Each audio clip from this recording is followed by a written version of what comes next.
evening. We are here at Inkosi Super Cup Season 5, and this is the final week of PUBG. This is the final week of the Inkosi Super Cup. We're so excited, and with me today is Agfire. How are you doing, Agfire? Yeah, I'm feeling great. I'm feeling good. I'm getting excited and ready for what is going to be an explosive day for a lot of these teams looking to make it all the way to that promotion relegation. Of course, and I'm Paisley, of course, and I'm really excited for this. Of course, there will be another season, but if you guys want to be a part of that season, just make sure that you do sign up on the Nodwin Gaming Africa website to be a part of the next season. Now, these teams, of course, have been competing throughout all these weeks in order to make it to promotion relegation. Of course, it's going to be the top 8 teams, and the top 8 teams will be competing against the bottom 8 teams of the Umzansi League. Now, if they do make it, they will be competing against them, and let's hope that they, make it into the Mzansi League. But for now, we will be focusing on them today. We are here to celebrate them, and hopefully, they deliver. They deliver. Now, we have spoken in the past about who we think what might make it. We've seen who's in the lead, and Agfire, tell us your thoughts on who we've seen is in the lead right now, and who we are definitely sure is going to be in promotion relegation. Yeah, I mean, one, there are several different teams like, Navi who are already within a safe spot. I do believe Halsey Sports as well. If I take a look All right, if I take a look at the table, Greedy for Kills are also in a very safe position. But the rest of the guys, the other five, all the way from fourth to eighth position, are sort of like in a very sticky situation. The guys from Active Gaming are sitting down in the sixth position, but they've made it in today, so they might be able to move all the way up. But you have other clans who are not really safe, and there are clans who are not in that top spot who might be looking to make their way in. So this is gaming is also on top of Activating 1 point, so they're also and they're here today, so they might be able to boost their points up. But you have guys like Search and Destroy, you have guys like outsiders who are coming in today and looking to fight their way into that top 8. So it's a very, very crazy one. We'll see how it goes today. Yeah, we will. And of course, joining us today as well is Patchy. Good to see you. Good to see you. How are you doing today? Yeah, we're excited and ready, just bumping over some technical difficulties to get into the action. Hopefully, the action won't have any technical difficulties. But I'm definitely keen, as Akman mentioned, to see who is going to be fighting it out for those top spots. Definitely. And in some of the previous weeks, we've seen some. There was this one particular team. I forget which team it was, but that team really spent the entire game third partying everyone, and they got so many kills. And I'm looking forward to that kind of action this time around. Considering it's the final week, do you think that these types of play styles, these, of course, like we've seen third partying works all the time, but last week there was a failed attempt at a third party. Now, do you believe, Patchy, that there should be some aggressive third partying this time around? Look, I mean, one thing that we know for sure about this league, the Inkosi Super Cup, is just nuts all the time. It's kind of crazy. Every time we talk about it, we know that it's a grind. These teams get in, and it's like they're getting thrown in this big giant pot, and they're just getting smashed against each other just every single time. It's new teams, it's craziness all the time. And so teams in the Inkosi Super Cup have to be aggressive. They have to get busy super quickly. They have to stay on their feet, stay on their toes. They have to be ready for anything times. Now, of course, that does mean that moving in to the league, could be a little bit of a change up, but we'll get there when we get there. But now, obviously, these teams just have to be ready to fight it out at every moment, right? Because every single one of these teams wants to get those points in. Of course, the teams that have the potential to get up into the top 8 slots, they're going to be fighting super, super hard. And so everyone is just going to be vying for those points as much as possible. And so when it comes to the third parties, when it comes to the aggression, it has to be there. You have to be looking for every opportunity to get kills, every opportunity to move in on your opponents and get those points. They definitely do. Now, let's take a look at the schedule for the day. Let's take a look at which maps we will be seeing. Of course, we have Erangel, we have Sanhok, and we have Miramar, our 3 maps. Now, we have seen these maps before. We have seen how these teams perform on them. we just have to see what happens. Let's take a look at the prize pool. Now, Agfire, would you like to break down this prize pool for us? Yeah, sure. Every single week we see guys fight it out for that $105. I hope my math is correct because I'm questioning myself on that one. But right here you have first place taking home 45, second taking home 35, third with 15, as well as fourth with 15 right there. They definitely do. Of course, this prize pool is not the only, not the only thing that they're fighting for, but let's take a look at the points distribution. Now, of course, first place will be taking 15 points, second place will be taking 12 points, third place with 10, fourth place with 8, fifth place with 6, sixth place with 4, seventh place with 2, 8 to 12 with 1, 13 to 16 with nothing. And of course, every elimination does give each team 1 point. Hopefully, these teams come through with a bit of balance. And, if things don't go their way and they end up, with one member on the team left, then they just, try to stay alive as long as possible to be able to get those place points and, hopefully get them, hopefully get them to the promotion relegations. Now, in previous weeks, we have seen um, teams like Active Gaming. Speaking of teams, let's look at the teams now. Of course, Active Gaming is right there on the bottom. But we do have Horse Esports, we have Bionic Craze, we have Train to Frag Esports, Citizens Esports, Search and Destroy, Unseen Invaders, the Nightmare Esports, and of course Active Gaming. Now, Active Gaming has been quite consistent. They've played quite well in the previous week. Patchy, how do you feel about their performance last week? Look, I mean, the one thing about this is that the performances from each of these teams, it's sort of like a resettable thing. Every week, you see some teams rise to the top, some teams not really making it, and then the very next week, you see some teams that were previously behind suddenly step up and go crazy. So, I don't think any of these performances necessarily slate disaster for any particular team, nor do they actually cement any free wins. I think regardless of that, the teams are going to have to put in their 110% here in the week. I think they can come in with a refreshed mindset to really push the pencil on this one and do very, very well for themselves. I mean, they did do well last week. They knew when to attack, when to pull back. They had lots of synergy, good comms, good teamwork. So let's hope they keep it up this week. Of course, on the second page, we have Zeus X, we have Doc Esports, we have Rolling Nation, The Outlaws Predators, Rising YouTube Stars, Outsiders Official, EST, and Cyclone Shield Esports. Now, Actfire, what are your thoughts on these teams here? Do you think they have the potential to make it? Yeah, I mean, there are some teams like Cyclone Shields that are really close to, getting all the way up into, that fourth position. They're just below the O3 brothers, and they are about 11 points away from the team that's sitting down on the eighth spot, just below, the Outlaws Predators and Nightmare Esports. So it's very close for them. We'll see how they do perform today. They do have a really good game where they grab more than 30 points, and they might be seeing themselves qualify through.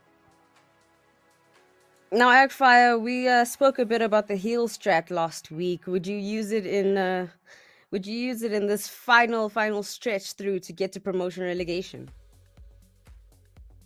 Yeah, I mean, definitely. I mean, if you're coming into a map like Sanhok, you do know that the heal strats can definitely give you a lot of points. So we're going to be seeing some teams, try that as an alternative if things aren't really going well for them. But we're also going to be seeing, a lot of guys trying to be aggressive. So you never really know, heal strats is not. I mean, yes, some teams do plan to go with the heal strats as they move along, but sometimes things could just happen. You could get third party and absolutely wiped and chased down, and your last guy can get taken out. So you never really know how it's going to pan out, but we'll see how that goes. I do feel like, yeah, we're going to have maybe 2 or 3 people. Definitely. Let's hope that they do what's best for their team. And now the game has begun. So I will be leaving you guys with Agfire and Patchy. To all the teams, good luck and have fun in this final stretch. Thank you so much, Pez Lee, and well, ladies and gentlemen, and everyone else, welcome to map number 1, the first match of week number 8 here in the Inkosi Super Cup. And Actfire, of course, are you ready for the craziness? I'm looking at a nice little flight path taking us over that military base, taking us to the north of Lipovka, so very slanted, very biased. A tough start for these teams, should I say, to get this week started off with. Yeah, it's obviously not probably the favorite flight path for a lot of teams, especially the guys who would probably like to land all the way towards the knot right there around Zaki, Jojobo, Seveni, Rosok and the rest. So we're going to be seeing some players just hop into the vehicle and look to rotate into their preferred spot. But really, it's going to provide us with a lot of fights coming down from these teams, and I'm curious to see how they do respond and how they take on those early fights. It's going to be interesting. It's going to be cool to see what teams can take on each other early on. But Pachi, this is going to be a crazy one. But there's a ritual that we've been doing every single week. I think I and DK we've had this ritual, and it is the caster cost. Right? DK says you're the champion when it comes to placing the caster cost on on teams. So I'd like to hear who is going to get your caster cost today. I think I'm going to be throwing my caster curse towards the citizens today. I know Dr. Sid probably not too happy about that one, but let's toss it in that direction there. Okay. So the caster cost in the past weeks has somehow turned out to be a blessing, because a lot of teams that I have given the caster cost ended up coming in second place. So for me today, I'm going to be giving my caster cost to the boys from Active Gaming and see if that one does help them, grab a couple of points right there. So it's going to be an interesting one. Let's see how it goes. We do see some teams right there in Lipovka, and it's already beginning to go down between the boys from Cyclone Sheets and Active Gaming that we just spoke about just now, getting into action right there. So one of the players, God, gets a knock onto the player from Cyclone Sheets, Patchy.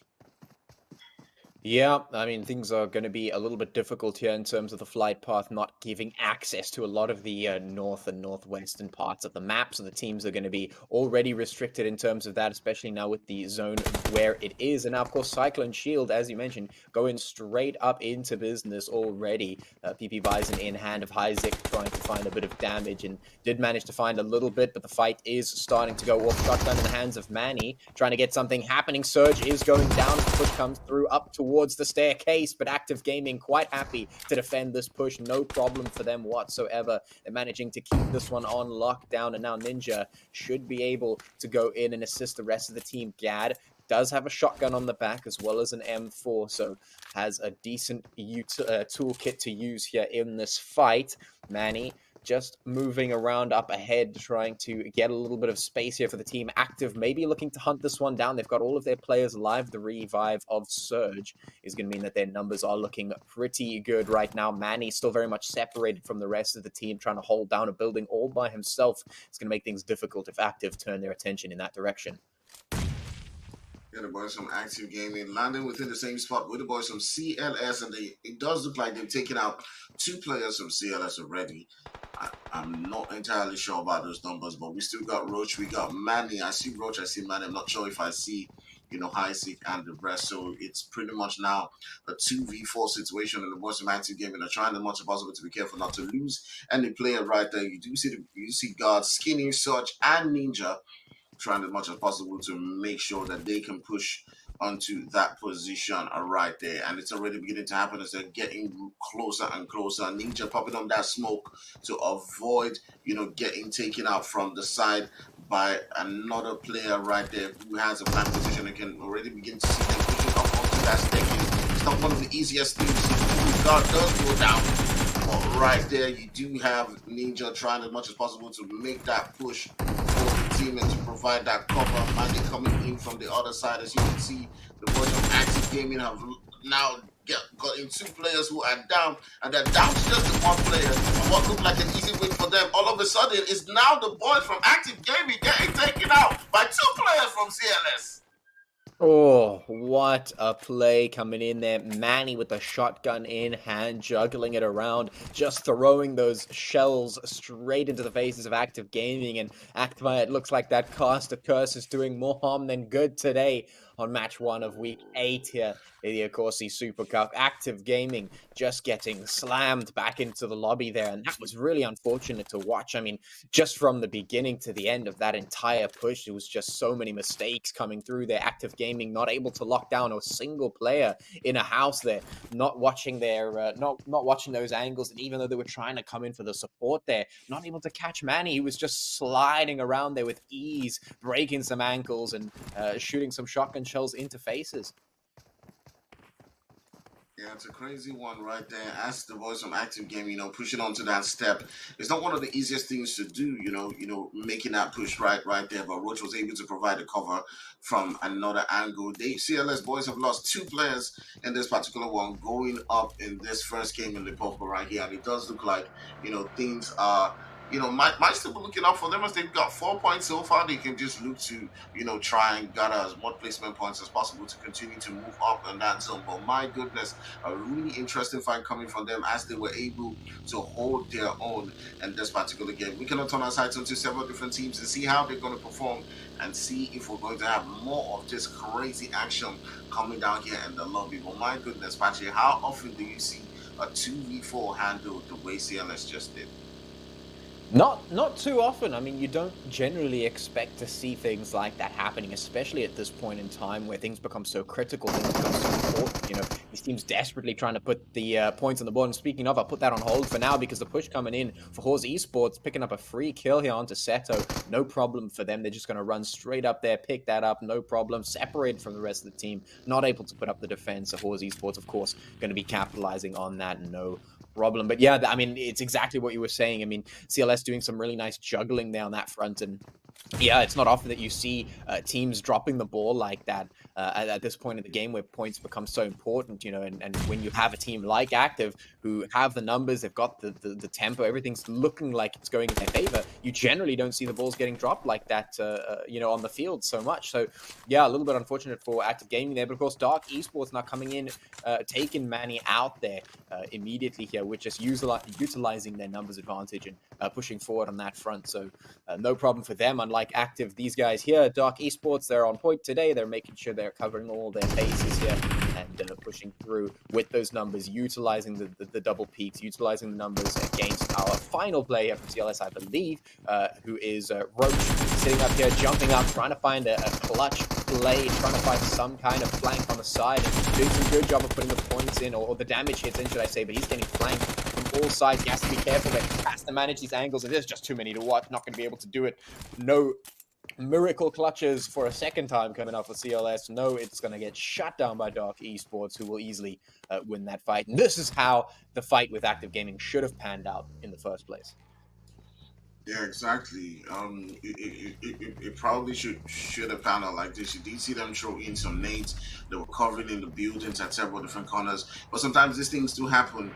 You're very should I say confident about your push. You're very confident about your position, and it doesn't just work out for you. We did see a huge defense coming in from Roach. Roach is actually playing it quite well in this particular fight coming against the Boston Dark Esports, but for some reason, or somehow they were able to, hold several different angles, and it wasn't just, gonna go his way. Now we can turn our sights onto several different other clans like the boys from EST. And I'm not too sure where they are on the leaderboard. I'm trying to look around to see where EST is. I can't really say. I don't think they're even there. So they're probably one of those clans who has just qualified and is looking to gather some points. So we'll see how that one's going to go down for them. But moving all the way right now, we do see the rotations now beginning to come on. The boys from Citizens are looking quite comfortable, and Citizens Pachi, one of those clans. If you do remember them back in the day, they used to be in the Umzansi. They actually did drop off. Sir. But they are looking to make their way back into the Umzansi now, and they're doing really well. They've been rejuvenated. They have a couple of new players right now. We'll see how that one actually does work out for them, as well as the boys from Outsiders, who are from Umzansi team as well, looking to fight their way back into that spot through relegation. Promotion relegation. So we'll see how that one does pan out, as the boys from Halls might be getting into a fight bracket, actually. Yeah, certainly might be. And I must say, the zone that we have at the moment is just making me absolutely elated. We have that final military base zone, which is absolutely fantastic. Been way too long for me since I've seen that come through. So really nice to see the teams really been put to the test. And of course they will be, because a lot of those rotations have to come through. And we all know those chokehold situations that come about when you try and rotate over to that military island. It's absolutely nuts. So a lot of teams going to be facing that challenge down, seeing whether they're going to have to cross the bridges, whether they're going to have to swim, or if they're going to sink while they try to do so. In the meantime, of course, Horse Esports positioning up here, getting themselves dug in and solidified. There are still so many teams and players left on the board right now. Things are going to be very, very difficult for the foreseeable future as the teams try and find themselves a spot on this military island, find themselves a place to just chill for a little bit. Kenzo going to be spotting a little bit of a party in the ocean there. He sees the beach party. He's like, no, thank you. I want no part in that. Just going to be double checking to see if anyone's in there. No, he's just going to whip out the DP and send those bullets flying, trying to pick up some free kills here. And there does spot the citizens on the hill, but is very much focused on picking up free kills over there in the ocean. Going to do due diligence and put those bullets in the boat as well. Make things as difficult as possible for these guys to try and get through. And, well, this is what happens. I mean, this is basically the difficulty of the scenario that we find ourselves in. All the teams on the mainland, all of the teams very deep into the mainland, some of them having to now make those difficult decisions, difficult rotates to get themselves up into the military island. Of course, they know in the back of their minds as they're driving towards those bridges, they know that the bridge camping is going to be there. They know there's going to be teams sitting on the other side waiting for them to come through. And they know that if they don't make a plan real soon, they're going to share the fates of those players that were just swimming around in the ocean, desperately hoping for something to happen. Yeah, exactly. You've said it all right there. As we do see the boys from TV trying as much as possible to get themselves into a good position. You did see that Kenson was not trying to risk it right there, as he was, focusing on getting himself, into, a safe spot with his team. So was prioritizing, staying compact with his team above getting those kills. And we also do see the boys from outsiders getting into a mix right there, as one of the players, Pintua, does get taken down right there. And things are already looking really, really, really tough for a lot of teams, as we're heading towards that third zone right there. A couple of teams have already gotten taken out. Our boys from outsiders, as well as CLS, who actually did take out the boys from Active Gaming and CLS, who took out the boys from Active Gaming earlier on. We now see TP trying to rotate into that zone, but they do spot Halls Esports in front of them, and Steroids just waiting, for a bit, for the boys from Halls to just go on there. You know what he's doing right here, Pachi. You do see him just waiting, like okay, just go about your piece. I'll kill you later. I'll see you later.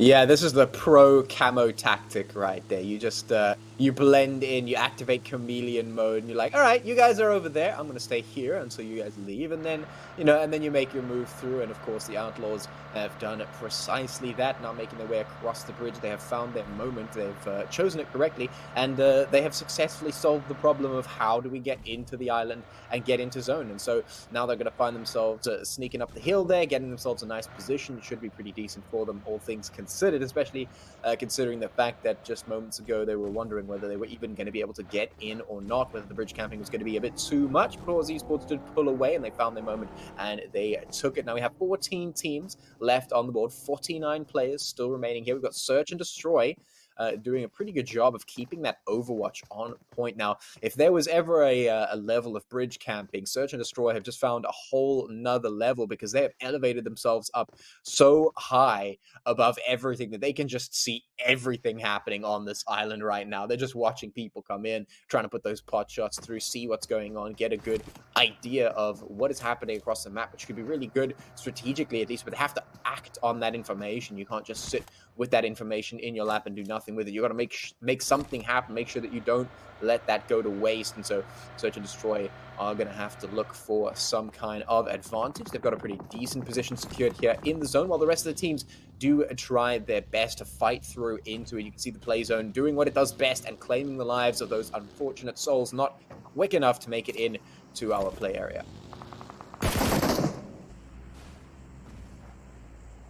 Yeah, great stuff right there. As the boys of Search and Destroy are looking for those points right there and trying as much as possible to get themselves into a really great spot. Search and Destroy are one of those clans that, don't have the points. But turning outside right here, we do see two clans, Horse coming up against Citizens, and already we do see the boys of Horse. No mercy, showing no mercy as he has taken down God here right there. It doesn't look like the effort has already been coming down.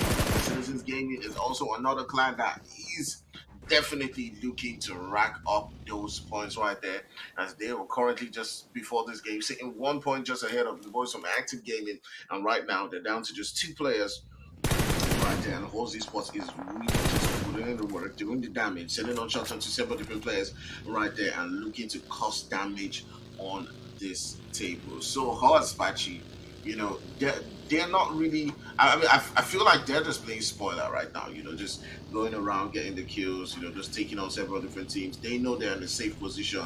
They don't really care. Their thing right now is just, what, we're just gonna spoil it for everybody else. Yeah. I mean, that is exactly what they've got to do, and they are doing a pretty good job of it. Your Dreams is going to be taken out there. A lot of damage coming in from Nova, but just pinpoint accuracy from King Ash. Absolutely brilliant. I mean, 10 HP, still wins the fight with such confidence. Like, doesn't even blink, takes the fight, wins it out with 10 HP, and just goes straight back into the looting. Doesn't even care about it. And this is the kind of confidence that we want to see from a team that is absolutely solidified in terms of position right now. And like you say, running disruption, that's exactly what they should be doing. I mean, when you are in a bit of a secure position, this is what you can do. You go around and you start messing things up for everyone else. You make things more difficult. You want to make sure that only the best come through, that only those who deserve the spots make it in. And that is exactly what is happening right now. We can see Citizens now making the rotation up in towards the very edge of that zone, working around the perimeter. They're watching players just sneak around, watching them get through. This might be a little bit of a confrontation, though. Citizens right here up in enemy territory. They have players coming down on them. Can they fight back? The answer is yes. They've already found one knock, but the shots are too much in return. Too much damage being done, and Citizens find themselves a little bit scattered. Trying to fight up this hill is proving to be a little bit of a difficulty here for them. There's only two Citizens players remaining. One of them's already knocked. And so, of course, Tadair has to make a difficult decision there. Just retreat, leave the rest of the team alone, go, all right, we're going to sacrifice this last player, try and snake it out till the end. And that is, of course, the call coming through with the lone wolf plays. Now, Tor Esports, though, Or's under attack. Joker putting some nice long-range shots in there with that Mini 14. Klaus and Rebel now left to pick up some of the pieces. Hors was running the disruption game, but now they are the ones being disrupted as the team start to consolidate and move in with a very strong hand in towards the zone. 10 teams remaining and 31 players alive. Amazing stuff coming in from a lot of these teams, just fighting as much as possible to make their way all the way into the Umzansi. And we just got to say, man, looking at, the entire Inkosi this season, it's great to see how a lot of these teams have improved, fought their way into trying as much as possible to make it in to that promotion relegation. It's going to be really tough. We have teams like Navi, we have teams like Brilliant for Kills, we have teams like, the boys from Citizens, who aren't really having a great game today, but it's obvious throughout the entire season that they have, fought their way to be consistent. And, it would be great to see them, make it all the way into, the Umzansi from that promotion relegation, as well as guys like Inkosi Esports, who will continue to give us the action, even when they don't need to, even when they're pretty much in the same position. Coming into today's game, sitting down in third place in the overall leaderboard, but they're still doing their thing, Pachi.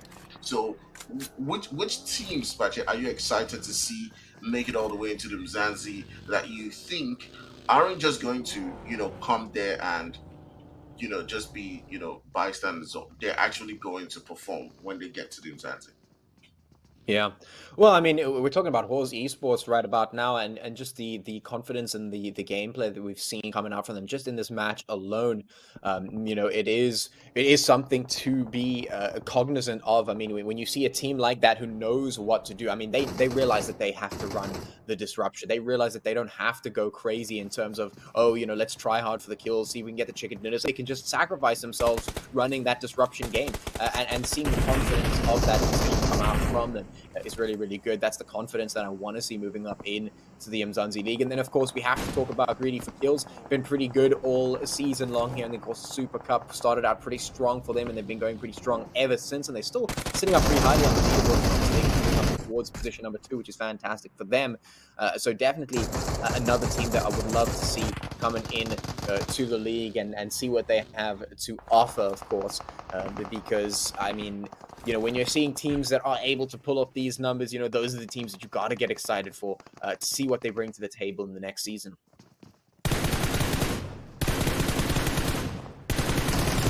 Yeah, great stuff right here.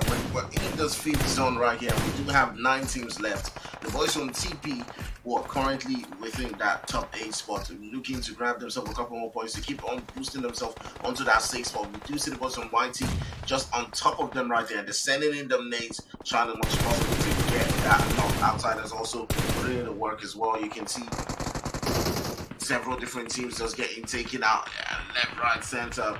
Outsiders are down to the last player and they get taken out and going out of the game in that 8th position right there as Judy does take them out. They still got the boys TP to worry about as Steroids is trying as much as possible to hold his own ground here, but 61 is there to get that Steroids out of the game right here. We're now down to 6 players left in this particular one. White is still looking good as they're down to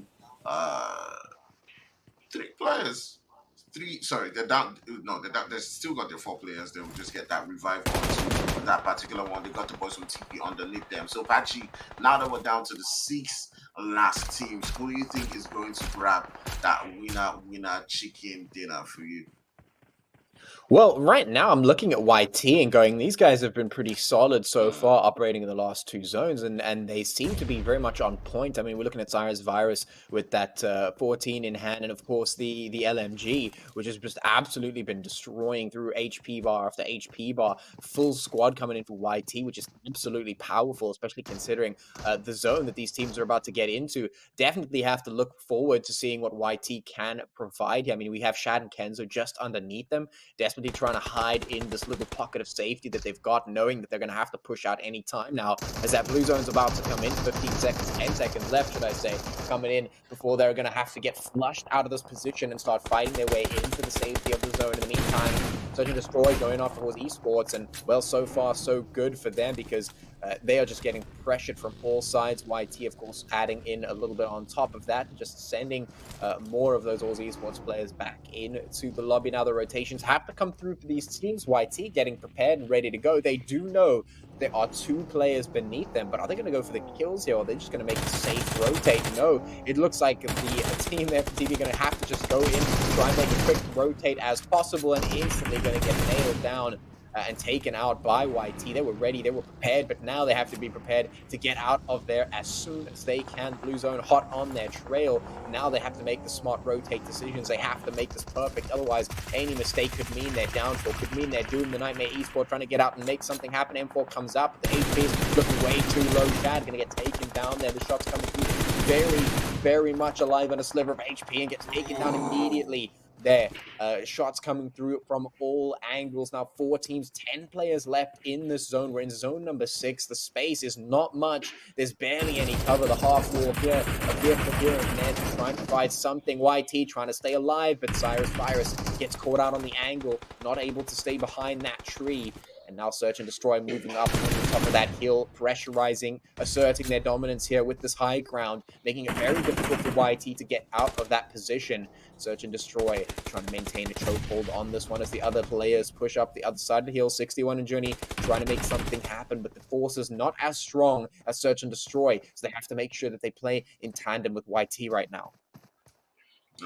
Very crazy one coming in from Search and Destroy, as they were one of those teams, who were looking to make their way up the way into that top 8. If they can manage to perform and grab themselves a couple of points right here, they might be able to find themselves in that top 8 already within this first game. So I'm curious to see how that one does favor them in the overall leaderboard at the end of today. But you can see them as much as possible trying to do that damage, holding a very favorable spot. You can see Bro going in for that revive, trying to get back their third player into the game right here. They've got a portion of that zone to work with, so they don't have to be worried. All they got to do is start to make their rotations in. We're heading towards that seventh zone. It's a very dangerous time for a lot of these teams. You can see Rogue already beginning to take on shots onto the boys from YT. We got 4 teams within this particular region, and it's very tough for a lot of these guys, to rotate in right there. The boys from YT will be looking to rotate into that zone, but they've got the boys from Search and Destroy up in that mountain, and it will be almost impossible for them to rotate into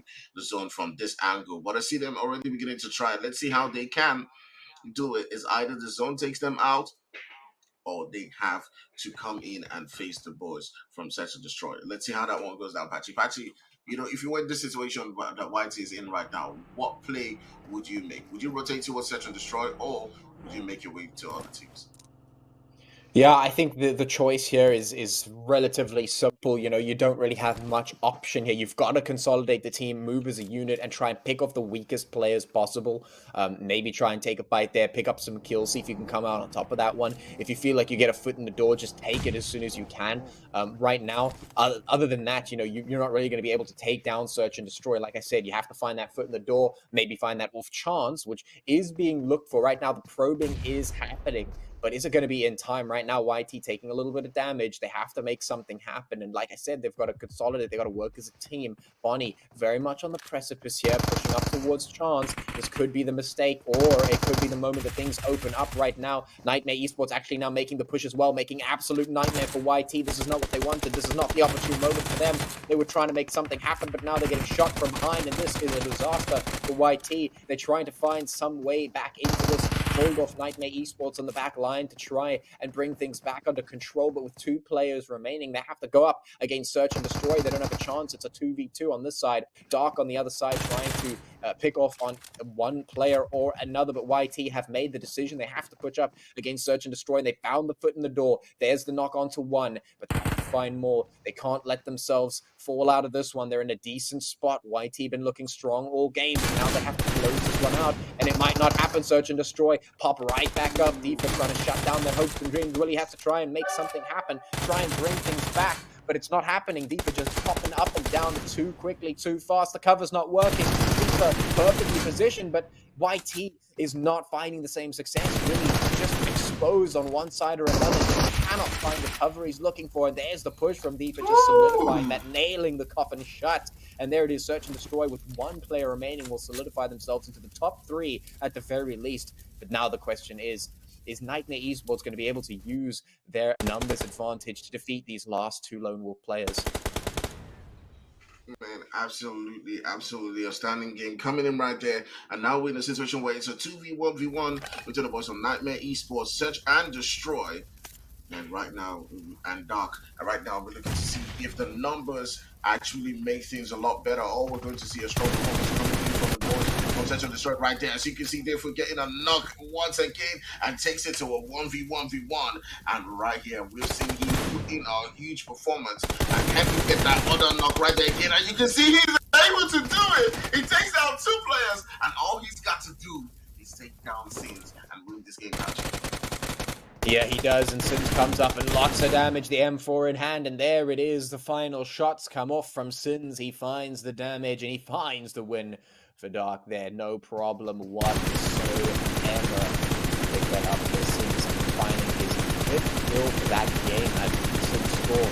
There was nice points in the pocket for the team. Of course, Search and Destroy will find themselves in 2nd place. Also, finding a good number of the kills, 10 of them to be exact there for themselves. Not too bad whatsoever, and certainly quite a bit of a chaotic game. We had a typical flight path, a typical zone, and then a little bit of a chaotic end game.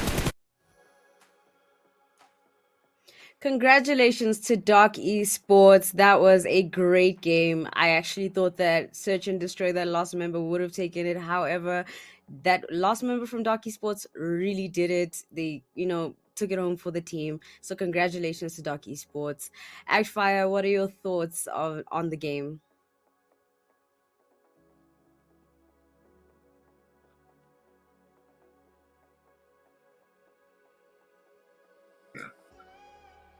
Sorry about that.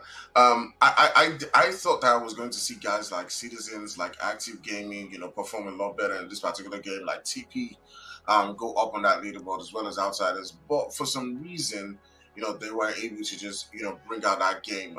We saw Active Gaming go out early. We saw Horse, reduce a couple of players from Citizens. But then we also did see a very good game coming in from Search and Destroy.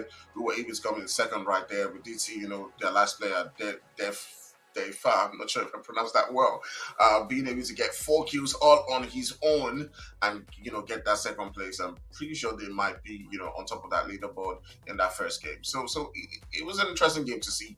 I mean, Search and Destroy have now probably gotten themselves into, the race right there. So we'll see how it pans out at the end of that day. And unfortunately for Active Gaming, they got taken out quite early. Patchy, what do you think was the mistake that they made with the way they took that fight? It seemed like they were doing a lot of individual peaking rather than working as a team. Yeah, I mean, you could see that the attempt was definitely there. They knew what had to happen, but it felt like maybe the execution was just a little bit off because we saw that they knew the positioning, they knew what was happening. There was one guy, he was in a building, he was isolated. It was like, okay, cool, let's do this because we know that the team that was in there was separated. There was one in the building and one just off to the side. And they were like, okay, let's isolate the guy in the building, let's push in, let's get him. And you could see that the two of the players went up and they were trying to peek on the staircase. One of them goes down, the other guy gets there a bit too late, and he tries to go in for the kill. But the thing that they were not expecting was how Manny, I believe it was just sliding around with that shotgun. He was just staying mobile the whole time. It's exactly what he had to do, and he was just absolutely executing it perfectly. He was staying on his feet, keeping moving, trying to get the flank. He jumps out of the windows, he goes all over the place. He does not stay in the same position, does not get himself cornered, make sure that he's keeping on moving, light on the feet. And it just looked like Active were not able to track him down, not able to box him in, and just not able to get that kill. And letting him survive for that long with a shotgun in hand in such close quarters, that's not going to end well for you. We saw Manny slide in there, shotgun to the face. That's another knock. 2 players knocked already. Active Gaming now in tons of trouble, and it just fell apart from there. They were not able to box him in, were not able to shut him down, and that's where it all just fell to bits. And we know how I feel about that shotgun meta. It's really not something that you want to go up against, especially in those close corners. So unfortunately for Active Gaming, they did not make it that far in this map. But Sanhok is a different map. Anything can happen on Sanhok. Anything can change the trajectory of how things will turn out for the final the overall match rankings, for who will make it to promotion relegation. So let's just keep our fingers crossed for Active Gaming. Agfire, I know that you basically placed your caster's curse onto them. Any regrets? Yeah, definitely placing the caster course. I mean, that was the first time that it actually became a course, so I won't be trying that again. Yeah, so yeah, we're gonna place it on someone else since today it's actually a cost. Yeah. Let's take a look at the MVP though. Let's see who took it home. I think it might be Dark Sins, but I'm not sure. Oh wow, okay, I was right this time. Congratulations to Dark Sins on taking the MVP. Damage of 559, eliminations 5, survival time of 26 minutes and 32 seconds. Patchy, what are your thoughts on this MVP? Look, a lot of people will scream KS when they see the damage low, but those eliminations high. But let me just say this, right? Like, if you're doing the damage, that's fantastic. That's great. You got to do the legwork for the team. But you've also got to have somebody to make sure that those kills are secured, right? KS does not stand for kill steal. It stands for kill secure, all right? You got to secure the kill for your team, and that's how it goes, all right? So going in, getting some nice eliminations, making sure that the team is getting those elims, making sure they're getting the points. It's a secure 5 free points for the team, which is helping Darker move up in terms of the points at least. Now let's take a look at the match rankings. Let's see where everybody's placed for that last map. Now Dark Esports, of course, has taken the winner chicken dinner with a total of 23 points, followed closely by Search and Destroy. Third is Horsey Sports at 17, the Nightmare Sports with 16, EST with 13, the Outlaws Predators with 6, Outsiders Official with 4, Rolling Nation with 4. Of course, we'll go to the next page. However, Actfire, what are your thoughts on this, on how everybody has placed in this first map? Yeah, we do see a separation between the top five and everybody else. Is grabbing all those points. We saw a lot of fights coming in from the boys from EST early on. Nightmare Esports were also in the mix right there, getting a couple of kills. Halls Esports were absolutely they got 13 eliminations, and look at the placement points, right? That just goes to show you that they weren't concerned with placement points. They were just having fun, going around trying to get the kills and spoil it for everyone. Set to Destroy, fought really hard all the way. They might have gotten that win, but Dark Esports were just a torment in their side, trying to push themselves up as well. So it's been a really interesting day from a lot of teams, looking to gather those points and just force their way into that top eight. Definitely. Now let's take a look at the next page.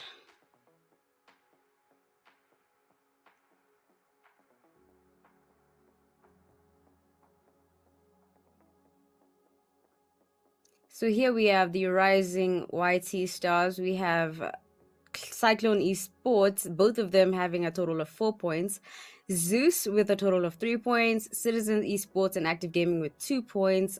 Unseen Invaders with 1 point. And unfortunately, Bionic Craze and Train to Frag Esports were taken out early and they have a total of 0 points. Now, with the Rising YT Stars, YT did have the upper hand at some point. They were on a hill, they were watching everybody the entire time. Unfortunately, the zone worked against them, and they ended up at the bottom of a different mountain, and they were faced with the unfortunate decision of whether they should rotate towards Search and Destroy or rotate towards a different team and hopefully try to take on those fights and take home the winner chicken dinner. Now, I know Actfire, you asked Patchy how he would go about it, but I want to know how you would have gone about it. What would have been your decision should if you were placed in YT's position at that point in time? Go on aggressive, which is what they did, and I would have probably gotten myself killed. I'm like the worst person to ask when it comes to this situation, but definitely, I would have taken on the fights. I would have done exactly what they did, try as much as possible to, make that push, and somehow take on the fights. But so it's unfortunate, Search and Destroy were just more determined in that particular position to get to win in that fight. It was a 2v1 situation, and Defa just absolutely blew them away. But they could have won it. You never really know. These things, they could swing left or right. You never really know. And Search and Destroy did look like, they had a chance, especially in those final moments. Patchy, what are your thoughts on Dark Esports' performance, especially for that their last member? How do you feel he or she performed in that moment? And do you think that, let me say, Search and Destroy, as well as oh my gosh, my memory, the third placement team, do you think that they could have done something different to prevent that Dark Esports? Because I think everybody forgot that there was one other team member left, and so they were just focusing on each other. So what do you think they could have done differently? Yeah, look, I mean, that particular position is actually really difficult to play. I was really favoring YT there. They looked really strong. I was actually very much enjoying what they were doing. I thought they had a very, very good position. Unfortunately, they weren't able to utilize it, and I mean, that's just the way that things panned out there towards the end game. That last zone was not kind on those teams. That was forcing them into tough positions, and unfortunately, the problem with a position like that is you need to make sure that before you go in for the big fights, and you'll see this happens a lot of the time, especially if you've been following along with season 5 of Umzansi. One of the big things you have to do is before you go in on the big clashes, because there were two big teams that had a lot of players still left there, and there were a couple of stragglers around. You have to try and clean the stragglers up first, because if you don't, what you get is exactly what we had here. in this game where a lot of those lone wolf players, they're sneaking around. They're not getting into the action. They don't want to. If they get given a free kill, sure, they'll pick it up, no problem. But they just want to stay alive. They're sitting there behind the cover. They're watching what's going on. They're not making any moves. They're not giving away their positions or making themselves too much of a target. They're waiting for you guys to just kill everyone, you know? So you've got to find them and pick them out first. And you know that definitely falls onto the teams that have the numbers. They have to go looking for it, probing for it, see what's going on. You know, if they've got a little bit of util left, maybe throw that down, try and push out and see if you can find those players and pick them out, because a lot of the time those players are trying to stay still, they're trying to stay high, you know, hidden, they're trying to stay away from the fight, so you can usually catch them off guard because most of the time they're prone. You, as the team that has most players, your position's already known, so it's not like you're trying to conceal your position that much. So you can be fully standing up, you can go running and seeing what's going on, and you can usually outmaneuver them because they're just going to be prone on the ground and they're not going to be able to flick as fast as you. So you can usually get in there and just pick up those kills, but you have to make the effort to go and do that. And the problem is the two teams that we had that were still alive in that zone were still very much focused on one another, and there was definitely a tussle over that hill. YT stuck in the middle of the two big groups. The one team came from behind, really threw them off because YT was trying to push forward, trying to go for the other team, even though that's not the optimal play. It's really the only kind of choice they had other than just throwing themselves over to the other side of the hill, which wasn't really on the cards. Unfortunately, they tried to push forward. They got attacked from behind at the inopportune moment, and so they got caught out. And so, yeah, I mean, it was just well done for Dark to stay there, stay hidden, do what they're supposed to do. I mean, when you're in that situation, you have one player left. That's exactly what you need to do. You wait for the other teams to kill each other. You pick your moment, and then you just beat them in the fight, and that's what happened. Yeah, and good on them. I do give high props to that Dark Member Esports, and congratulations once again to them. Now, the second match has started, so I will be leaving you guys with Agfire and Patchy. And to all the teams, good luck and have fun. Thank you so much, Pesley. Yes, indeed, it is match number 2 here in week number 8 of Inkosi. It is, of course, going to be Sanhok, and we're already getting into the action here. Flight path looking a little bit annoying as per usual, but Sanhok, a nice small map, so the teams should be able to get in there without much of an issue. A lot of the teams now moving up in towards the north. There you can see they have decided to make a dive towards that position, and the zone has shifted there as well, as you can see on the map. Definitely a very northward zone. For the moment, the teams don't have to be too worried about that. They can get their loot going. The map is small enough that the rotations should be easy enough, but they have to be careful with the positioning pretty much from here on out, because as things start to move forward, if that zone continues to move north, there's going to be a lot of bottlenecking down there in the south. Crazy stuff going down that right there. We do see, I do believe the players from CLS, okay, Wargold actually getting into a fight quite early on, as one of the players has gotten taken down. The boys from Active Game currently sitting down at Camp Bravo. We do see Set and Destroy, who gave us an entertaining game as well, sitting just all the way up on that northwestern region, and CLS, and I do believe, I'm not sure what other clan that is, but CLS right there in Paradise. So we might be seeing some action going down right there. Halsey Spot is situated all the way in boot camp quite alone. Don't have any team around them so far. So we're keeping an eye on the boys from CLS. They might be providing us some action as they're currently situated with another clan right there in Paradise. And we'll see how that one actually does progress. The boys from T2F, also not too far away from boot camp, and might be seeing, them rotated and beginning to threaten the boys right there from Pause Esports. But right here, turning our sights on, we do see the boys of Cyclone Shields, who did give us an exciting opening in the last game, coming up against another set of players right here, as they're about to face the boys from Zeus, Sunflower, and his boys. They're pretty much just trying to hold different angles and trying to see as much as possible if they can take them from several different corners. And Patchy, this is about to become an interesting one. Game Lord and his boys are also getting really prepared for this fight. Yeah, absolutely. It is definitely going to be quite the fights that are going to be happening here. You can see over here in Resort, lots of teams very, very close. They know that they're going to go toe-to-toe, and this is how Sanhok pans out. It's that CQC style map. Things are not going to be easy, not much space. The time does work against you. The blue zone very much against you. Space very much against you. And the tactics that you bring into this map are going to be absolutely critical, because when it comes to Sanhok, the strategies not so much as the tactics here that matter. And we have spoken about Sanhok strategies before, but ultimately, really, what it comes down to, especially over here in the Inkosi Super Cup, is those tactical decisions. Can you make those, second by second decisions? Can you make the gameplay work?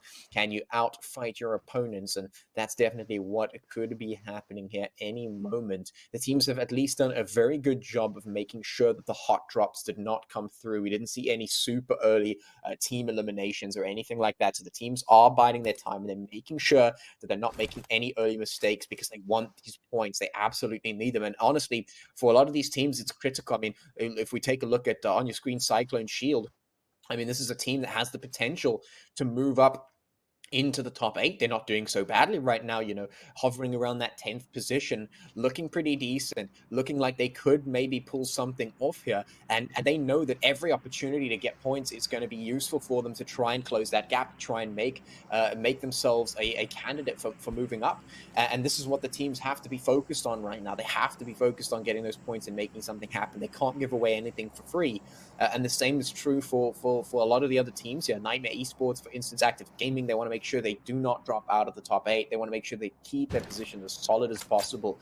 All of the teams now going to be fighting as hard as they can. And of course, talking about YT just a bit earlier, it looked like they had a really strong position in the previous match, but they let the ball drop a little bit. They didn't get the points they were looking for, and now they have another chance to try and find something in their favor here in map number 2.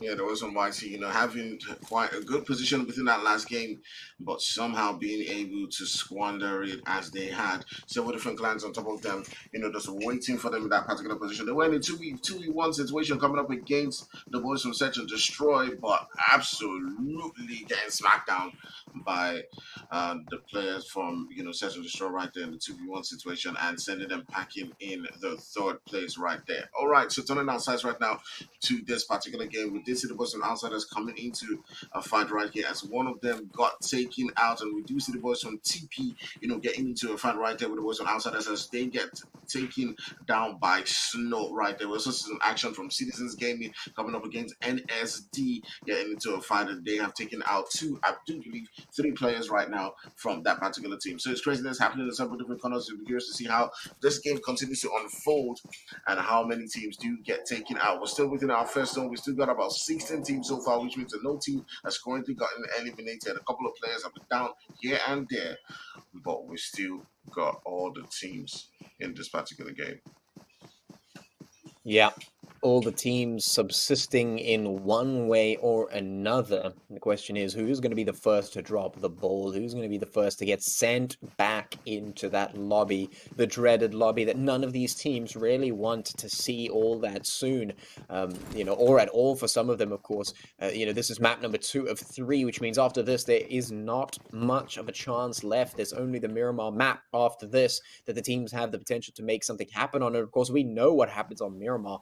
A lot of these teams pick up the pace and make something happen. So if there's ever a time to grab points, it's right now. And of course, we see Outsiders just turning their attention towards the Outlaws. A nice nade coming in from Shad. That's going to knock Wonder out. That's perfect. UMP in hand. This gun is so strong this season. It has just been absolutely nuts. Now Shad coming through, making sure that there's no one camping in that house. And he is indeed correct. There is no one else. Just going to get a nice quick elim. Going to make sure that is a quick pickup and a quick kill, a point in the pocket for the Outlaws. No problem. Now they have to make their way out of that blue zone. Of course, it is early on in the game, so the blue zone not doing too much damage right now, but you do have to be wary of it because it does ramp up in damage over time. So you've got to make sure you get into the play area as soon as possible and not get caught out here, because we know Sanhok, if you get caught out here too much, it can be your demise. And we've seen it happen time and time again where teams do not respect the blue zone here on Sanhok. They get taken out before they know it. So teams will have to start getting that rotate on as soon as they can. A few more seconds before we do move into the next few zone rotations coming through. You can see that we have about 40 seconds left on the clock there. Moving in from zone 2 towards zone number 3. The Outlaws now just pushing through. So we haven't lost much in the way of players. We've got 56 still remaining. 16 teams, so everyone's still managing to subsist for the time being. But how much longer is the question? Usually we only have 2 or 3, maybe 4 of zones of breathing room here when it comes to Sanhok, and then things just get absolutely nuts. Absolutely, Patrick. You said it all right here. But we're beginning to see some action going down right there as the boys from Mighty, who were finishing in a really good spot within the last game, getting into a fight right here with the boys from Train to Frag. As Your Dreams keeps on getting, the shots right there, popping at them, boys, trying as much as possible to make their way into the zone. You see Seto trying as much as possible to get into a flank position. Same with Nova, and Seto flanking around, is able to get a knock right there onto the boys from Mighty, who are currently left with just 2 players right here. You can see them trying as much as possible to evade the shots that are coming in, as Speed is making his push onto that location, and Speed gets another knock. And right now, Mighty are just their hopes is just left with Cyrus. Cyrus, the last one. Cyrus or Virus, I'm not really sure. Or Cyrus 69 Virus is the last one for the team, and he's on that JP mode, he's on that Jackpot mode, which in Nigeria mix, just running away with the fastest speed as possible, just trying as much as possible to get away from that position. And that's exactly what he does. Just trying to leave that spot. The rest of the players are currently on the hunt looking for him, and it's currently not being found. But my goodness, Train to Frags putting in the work right here, getting the kills and taking the boys from Mighty out. Yep. Trained to Frag, showing us what the training is doing, showing us that the training is paying off for the Frags, at least for now. 2 Frags in their pocket, so that's 2 free points so far. Well, not free, but they've worked for that, of course. Citizens in the kill feed finding a couple of knocks themselves, so things are starting to happen around the map. Blue Zone starting to move in. A nice fist to the face for Willie is going to be a little bit of a difficult time for him, and the team's, of course, going to have to start moving in a little bit closer. Train to Frag, at least very close to that perimeter of the playable area. Should be pretty easy to get inside there without much of a hassle. No gatekeeping coming from them, although the potential for third parties, as we do see some rotating teams coming in from behind. Train to Frag has heard those footsteps, so they do know of the position there at the very least, and hopefully the anchor will be able to keep them at bay, but they are coming in from behind. Have to be careful. Seto not ready. The trigger finger is just not working today. It's a little bit frozen cold, and now Train to Frag in a really difficult spot. The shots coming in from behind, the pressure coming in from behind, and now they find themselves fighting in the blue zone. The revive comes through Seto at the very least, so they will still have all of their players alive. Seto should be able to heal up in the zone. It's not doing too much damage just yet, but like I said, fighting in the blue zone is not where you want to find yourself. Train to Frag have to be very quick on this game. They have to move forward, either pick up those kills as quickly as possible or retreat as soon as possible. And it looks like the call to retreat has come through. A smart decision, maintaining their existence here in this game, just preserving their life right now. Not necessary to take the fight out in the blue zone, making the smart decision, rotating away, maybe mounting a defense somewhere else for another time. So opting for the route of preservation right now. A good decision coming in from Train to Frag, not going to fight out in the blue, and that does mean that the other teams will be able to move through as well, although they are still finding themselves in that blue zone for the time being. 30 seconds left before that zone does push on through and become a nuisance once again, but luckily it's Sanhok. Things are not too far away. You can leg it to most places, and of course Train to Frag have done exactly that. Dark Esports just up ahead of them, a team that wasn't dominant in the first game, but did manage to put up a strong performance to get themselves into the final zone, and a really great lone wolf performance to get that chicken dinner. Are they going to be able to repeat that? I'm not too sure. Sanhok is a different beast entirely, and we're not too sure what we're going to see just yet. We still have 16 teams and 51 players remaining here. Yeah, crazy stuff. We still got about 16 teams left as we're moving into that fourth zone, Pachi.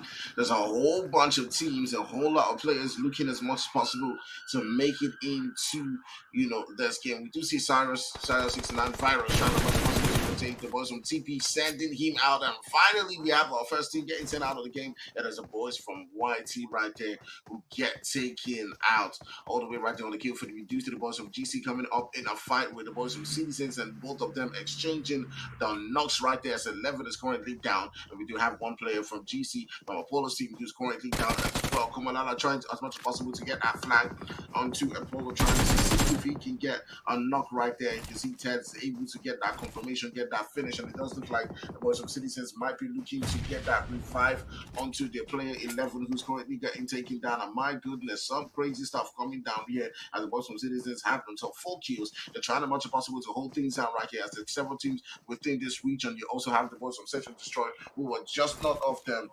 Wow, they will be looking to make their way into the zone. They need to be careful of the boys from Search and Destroy, but they still got the last players to worry about safety right here in this building. And you can already see them making that push, and Kumalala gets that final finish onto that player right there. And now we're down to 14 teams right here, Patrick. Yeah, such a great find through that window. There's some nice pinpoint accuracy coming through, some good shots, finding that angle and just nailing it shut for that player. So 14 teams now. Finally, we're seeing that reduction coming through. The teams are starting to drop. Ghost is going to be the next to fall. That's Train to Frag, finding the pace that they were looking for. Seto finding Sins now as well. So some nice tempo getting gained here for our team there from Train to Frag. Citizens, of course, up here just up against Search and Destroy up ahead of them, and they know things are going to get very, very difficult here with 4 zones deep. So this is where things start to move on very, very quickly. The pace gets picked up in an insane way from here on in. This is Sanhok. We still have 47 players that are about to squeeze into these small zones, these small final zones here on Sanhok. As we move into the end game, things are going to get extra, extra difficult. Citizens now starting to reposition, making sure that they get themselves back into zone as quickly as they can. Motorbikes, vehicles getting used right off the bat. Zeus, of course, taking some shots of their own as that kill feed starts to light up. Sins finding his own, though. Dark Esports fighting back, not going to go down without a fight. And indeed, that is the case for all of these teams. They do not want to get taken down without a fight just yet. They want those points. They want those kills. Citizens have already found 5 kills for themselves. That's 5 points just in kills alone, which is absolutely fantastic for them. Citizens clamoring for as many as they can get. Just about everyone doing the same. Train to Frag have lost only 1 player that is down but not out. Should be able to get revived here. Not too much of an issue. Train to Frag do have some pretty good pressure here. Maybe dig in on the perimeter of the zone. Here's Active Gaming, though. Great Ninja trying to find something, but taken down to a sliver of HP. Can he win this fight, though? Trying to go for the heal, but is this going to be in time? Godwin's trying to make something. No, there's the third party from... So not a third party. It's just the assistance coming in from Search. This is what we were expecting to see here for Active Gaming. This is what was missing in map number 1. Coming through in map number 2 now. The team is looking out for one another. They've got the cover. They're covering one another's backs, and this is it. Active Gaming now finding that knock to be able to turn their attention in towards the rest of Search and Destroy. Deepa looking for something. Not able to find it, though.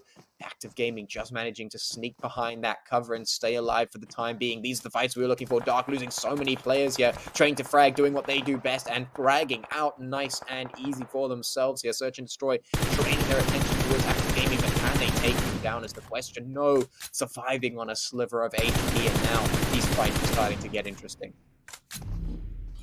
Man, crazy stuff coming down there as the boys from Active Gaming were able to get 2 kills on 2 Search and Destroy. And my goodness, what a crazy time right there. Inkosi Ninja put it in the work, but Dark Esports getting taken out right there by Train to Frag. And obviously, you can see them fragging out right here as Nova and his boy Speed get themselves 8 kills right here. They put it in the work, getting the kills, but 6 Cyclone Shields now coming into the mix. Remember, Cyclone Shield has been holding on this position for quite a while, and they haven't gotten themselves any kills so far, but they are prepared and ready, holding the spot within that zone to take on several different teams who are looking to make their way into, that zone right there. TP coming up against another team right here, not too far away from Cyclone Shield, so we might be seeing a third party coming in right here within this region. It's a very tough one for a lot of these teams who are looking to fight their way into that zone, and be curious to see how it does play out for a lot of these guys right here, Patchy. But my goodness, what a zone, what a play from all these teams as we head into that 5th zone in a map as tight as Sanhok, and we still got about 13 teams in the 5th zone, Patchy.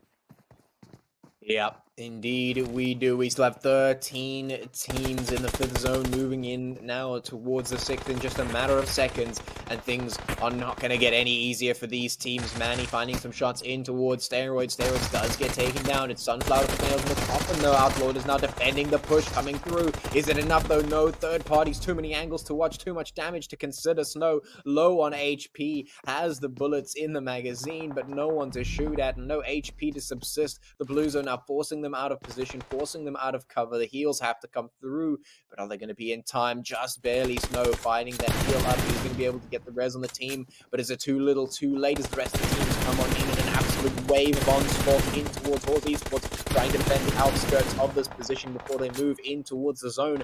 And zone is moving. The blue zone is closing in. These teams have still to rotate inside the playable area. This is going to get very, very difficult now as these teams continue to fight in what is about to become the blue zone. There goes more players getting taken down. CLS losing player after player. Sunflower getting taken down by Great Ninja. Horse Esports now retreating as quickly as they can. This is the chaos from Sanhok that we expect. This is the chaos that comes through when there are so many teams still left on the board moving into the final zones.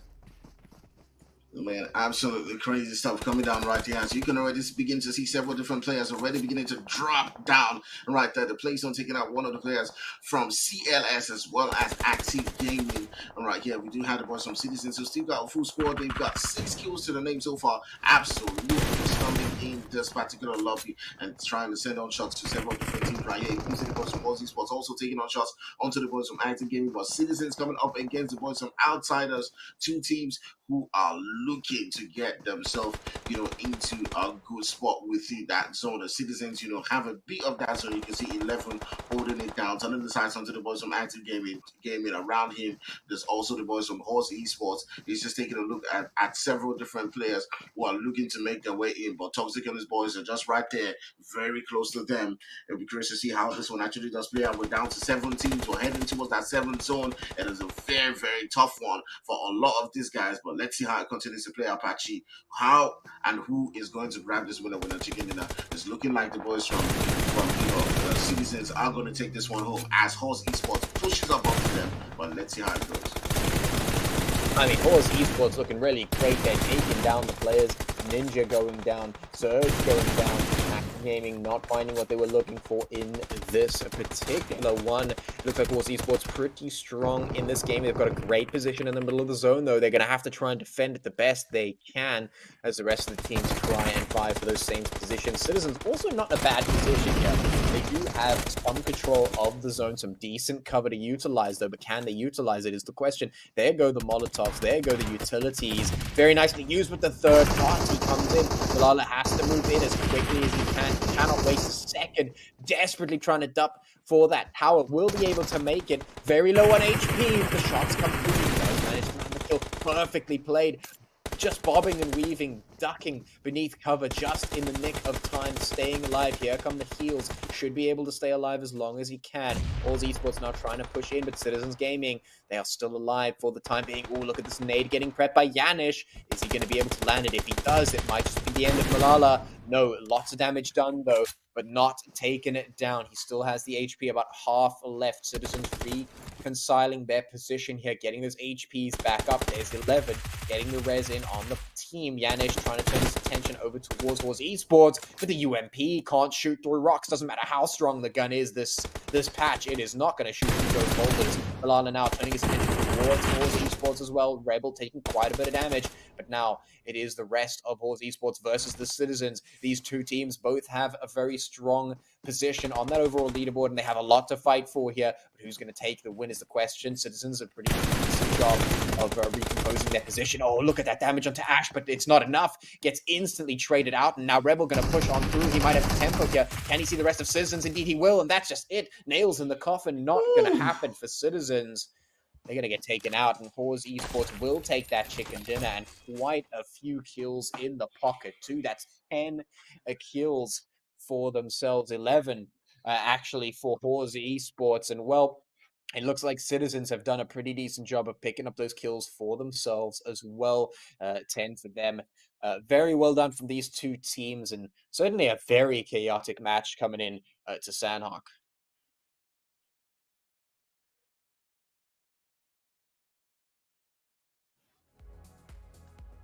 Congratulations to Horse Sports. Now, Horse Sports, we already know they perform. They are pretty much solidified in making it to promotion relegation. So I think they're just here to just get some extra points, just flex a little bit. How do you guys feel about their performance? Actfire, you go first. I think that I'm not surprised. There's no one here who's surprised about the performance. They've been showing, even before this game, that they are an absolutely aggressive team. And I do think that Sanhok allows you to play like that because, Sanhok is a map where you can just farm kills, from several different points, just take on everybody else. And they yeah, they were excellent at it. They were excellent at it. It was a lovely game to watch. You saw them just, they were basically just enjoying themselves, in this particular game. The pressure is off and they just want to grab those points and maybe, be, number one at the end of the day and, get some extra cash as well. So yeah, kudos to them. Lovely gameplay. And what are your thoughts on Citizens' performance? We know that Citizens can perform. They managed to get 10 kills, which is really good. But, they didn't manage to take home the winner chicken dinner for map 2. So, Patchy, what are your thoughts on Citizens' performance? Yeah, look, I mean, I was talking about Citizens in game number 1. I put the Castle's Curse on there. I wanted to see what they could bring to the table here because I know they're a strong team. They can make things happen, and they're looking pretty decently on the overall leaderboard as well. I think that maybe just in that final game, they got a little bit outshined by Umzansi Esports, who's been doing really, really well. They're a very strong team, and they're very, very confident as well. It's actually fantastic to see teams like Horse and like Citizens, who, even though they're very strong on the leaderboard, they still play. They still give it their good shots. They still perform and do well. It's not like they're giving up or taking a back seat here. They're still performing decently. They're still picking up the points, making sure that they are doing well and keeping things very much competitive on the battlefield. Definitely not letting anything slip away for free, which is fantastic to see because sometimes, of course, towards the end of any given round, you might see some of the top teams start to take a back seat, start to take a little bit of the pressure off and foot off the gas, and that gives other potential for some other teams to maybe slide on through. Not happening this time around. Horse Esports and Citizens duking it out all the way to the end, finding themselves in the end game, the final zone. A very great fight coming through, and actually it could have gone either way, although some key victories for Horse Esports allowed them to just take those final pushes and get the win there. So yeah, a great performance from them as well, and good gameplay coming through from them, even in this week towards the end of the round. And now we've seen that in the final zone there was just still so many teams. Now, Patchy, what do you think would be the most efficient way to assert dominance? To sort of like let other teams know, listen, if you push us, you're gonna die. This is our territory. We're holding all the angles. Like, what do you think is the most efficient way to let it be known that don't try to push this territory because we're gonna take you out? Well, I mean, it's very difficult to really make that kind of a decision when you're, especially on Sanhok, when you're kind of on the fly, the zone's pushing you in and you have to choose your positions. It's very difficult. I mean, we saw in that game there specifically that the position was very, very tough at the end. The cover wasn't the greatest. As we move on to the MVP, we'll also see the top performers coming through from that match. But, just over to this particular team here, Train to Frag Esports, have been doing a fantastic job of picking up the kills, and this is actually where I'm sort of going towards. You can see the damage, 966 points of damage there, 6 eliminations, a very good performance from In Your Dreams.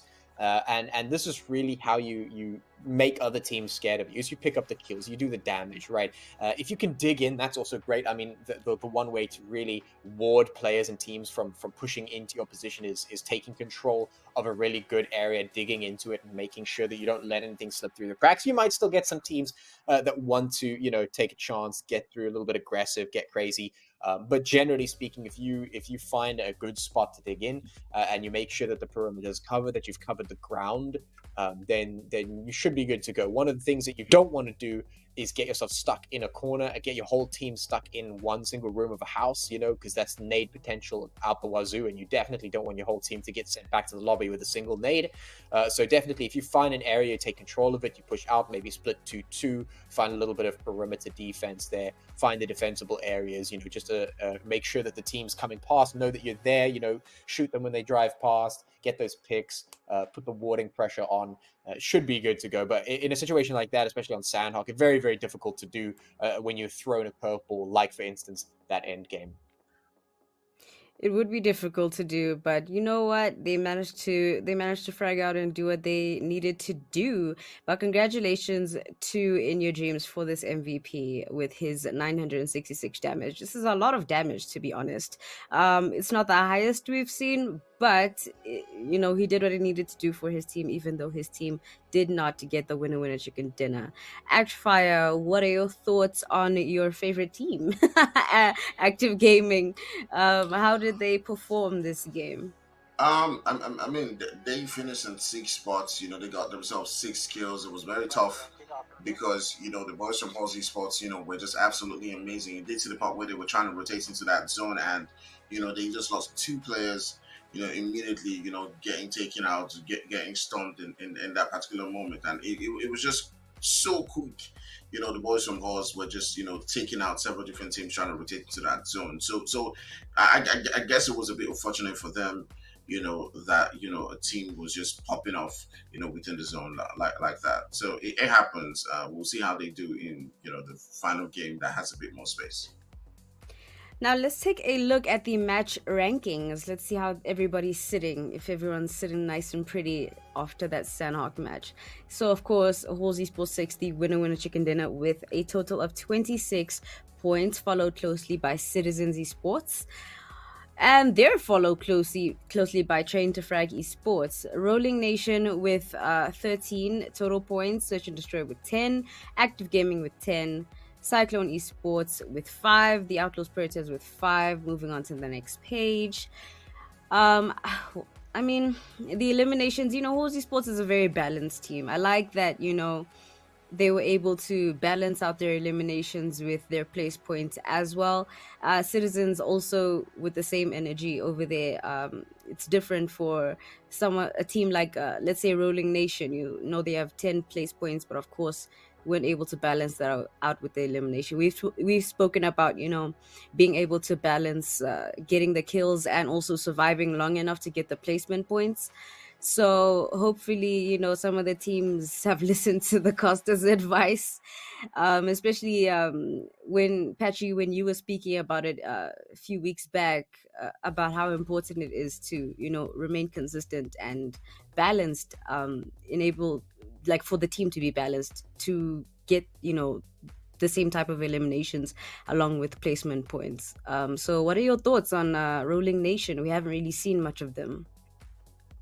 Yeah, this team sort of come up out of the blue here in this one. Obviously, when it comes to Sanhok, you expect some of the teams to sneak on up that you don't necessarily expect. When it comes to Rolling Nation specifically, we don't see them too strongly on the leaderboard at the moment. I think that definitely we could potentially see a little bit more from them.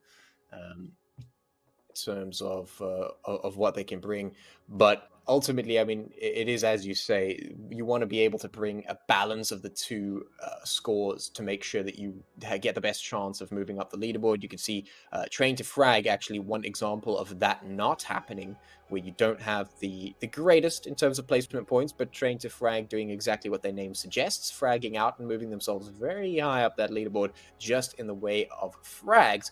But when you have teams like Halsey Esports, like Citizens, and even like Train to Frag doing so well in a game, ultimately that means that you have other teams not doing so well. And of course, right now, you see the teams that have been absolutely strangled and choked out of their points, not able to find what they were looking for here in map number 2, getting 2 or 1, 2 points here, 1 point there, not too much to work with.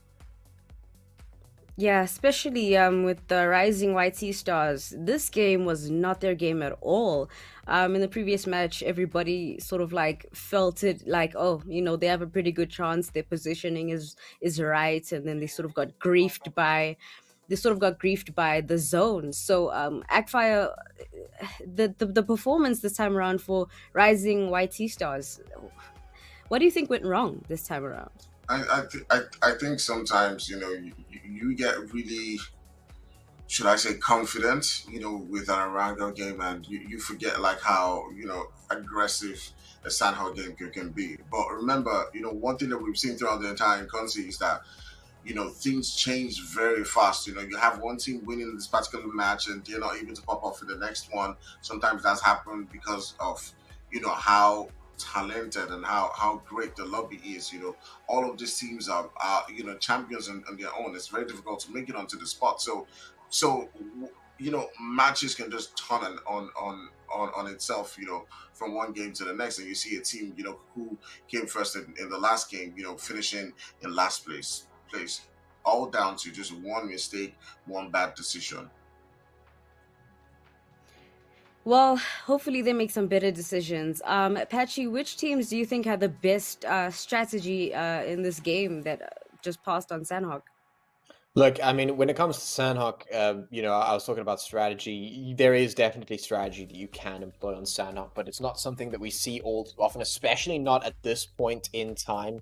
In the Inkosi Super Cup, you generally want to just play on tempo, play on fights, see how quickly you can get in, get aggressive, and make things happen, which is what we've been seeing so far. No one's really deviated from that particular pattern, and that's really the play style of the lobby. And so you generally expect to meet that play style with that play style. That's generally how that goes. You don't really want to try anything out of the blue. There's no real point at this point. You just go in, you try and win those fights, and you give it your best shot.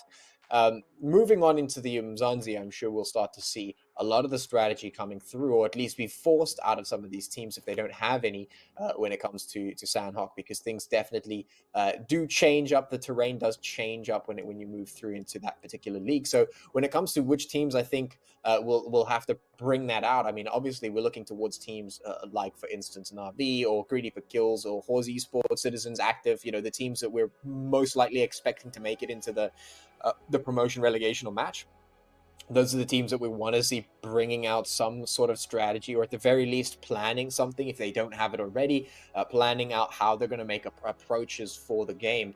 Because, of course, moving into the promotion relegations, you're going up against teams that have just come from the Umzansi League. They're ready to get back into it. They don't want to lose their slot, so they're going to be fighting hard for it. And so you're going to have to meet them toe-to-toe and bust out your own strategies, and also maybe take them by surprise with your different play styles, and hopefully stir the pot enough that you're going to be able to get that promotion up into the Umzansi League, where you can really then test your mettle against the teams that have been absolutely star performers season after season. Well, considering that, even though they are the bottom 8 of the Umzansi League, they still have experience, with the other teams in Umzansi. So I think they still, regardless of anything, have like somewhat of an upper hand against the teams from Inkosi. So with that in mind, let's hope that they've been studying them enough. And do you think that they should be more passive when approaching these Umzansi teams, considering that, some of these teams, like in Inkosi, have maybe not have played against the Umzansi teams before, Patchy? Yeah, I mean, when it comes to trying to make the approach against the other teams, it definitely has to be a case of you want to play back slightly just to make sure you know what your opponent's getting up to. You don't want to overplay your hand, and then you sort of acclimatize yourself to the enemy teams and respond to what they're doing. Definitely. Now the game has begun, so once more, I will leave you with Akfi and Patchy. And for the final time, good luck and have fun to all of the teams. Thank you so much, Pesley. We are moving into match number 3. It is, of course, none other than Irango. We've got a nice slice through the middle of the map going from east to west over the Impala sort of area there for the teams. We're going to be able to jump down in there, no problem, for most access to the map. So it'd be pretty easy for these teams, and hopefully we get a decent zone drop as well, that the teams can at least have a little bit of time to breathe. This is Miramar. We've got extra space. There's a lot more chance for the teams to get busy in terms of that strategic gameplay that we've been talking about. But it'll be interesting to see if the teams actually employ that, or if they're going to go for maybe hot drops. We do see that a lot of the time in Miramar. A lot of teams like to just get busy early on. They don't want to sit and wait around. They don't want to just play that long game. They want to just get busy immediately. They want to take the fights immediately and get some free points right off the bat. So we'll see if that happens. We'll see if the teams can hold their guns just for a moment, or if they're just going to go in guns blazing for the time being. But I'm interested to hear, Akify, what you think is going to be the outcome of this match. What kind of teams do we keep our eyes on here to maybe take some more wins? Do you think we're going to be seeing active gaming, maybe some citizens doing what they did in map number 2, or are we going to see another team try and pick up the pace here in map number 3? I think obviously we're going to see, guys like CLS. They do need those points, try as much possible to pop off in this particular game. We're going to see the boys from Outsiders trying to put up a better performance. Same thing with the boys from Active Gaming and Citizens, trying as much as possible to stay within that top 8, as well as TP found himself in a good position.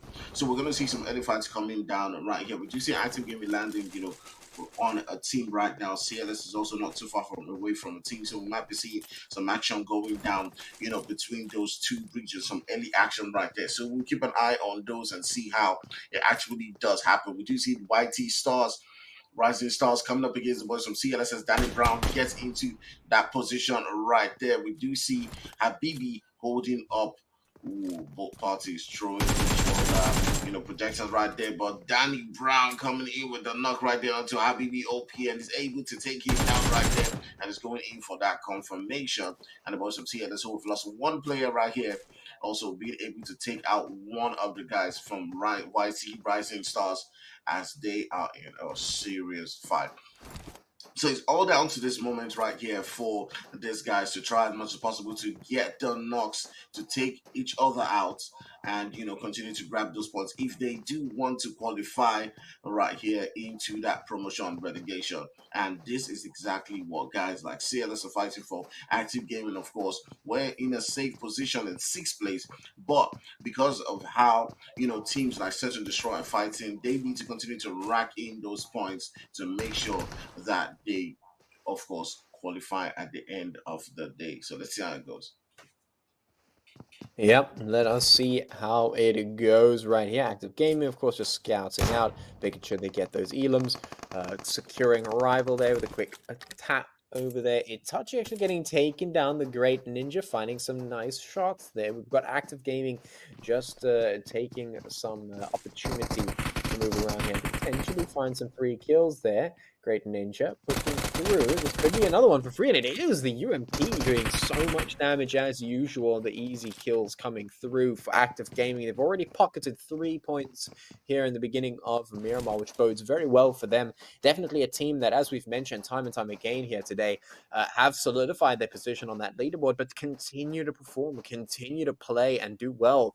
And that's really just throwing these other teams for a curveball, not able to really respond to what Active Gaming is doing, not able to shut them down, and that's proving to be quite a problem for a lot of these teams.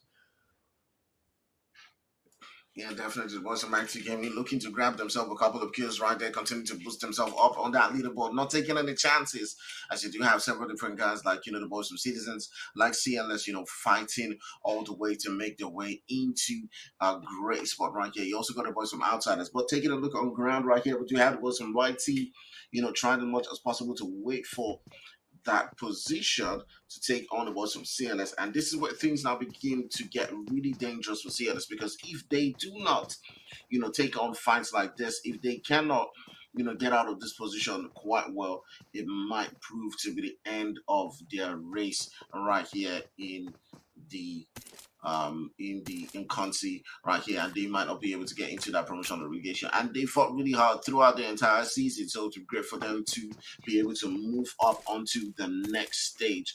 But you do see Danny Brown, who is currently alone. He's pretty much surrounded by 3 players right there from YT, and if they find him, if they know he's alone, they can push into him. They can push that location where he's currently situated and actually take him out. But we're curious to see how YT currently plays this one. It does look like they're pretty much just backing out, trying as much as possible to play things safe for now, Apache. Um, and as much as possible, just get one knock or two before they make the push. So let's take a look at how things are gonna play out. I do believe that the boys from CLS, are trying as much as possible to just wait for that opportunity to take down one of the players from YT as well. So let's see how that goes.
All right.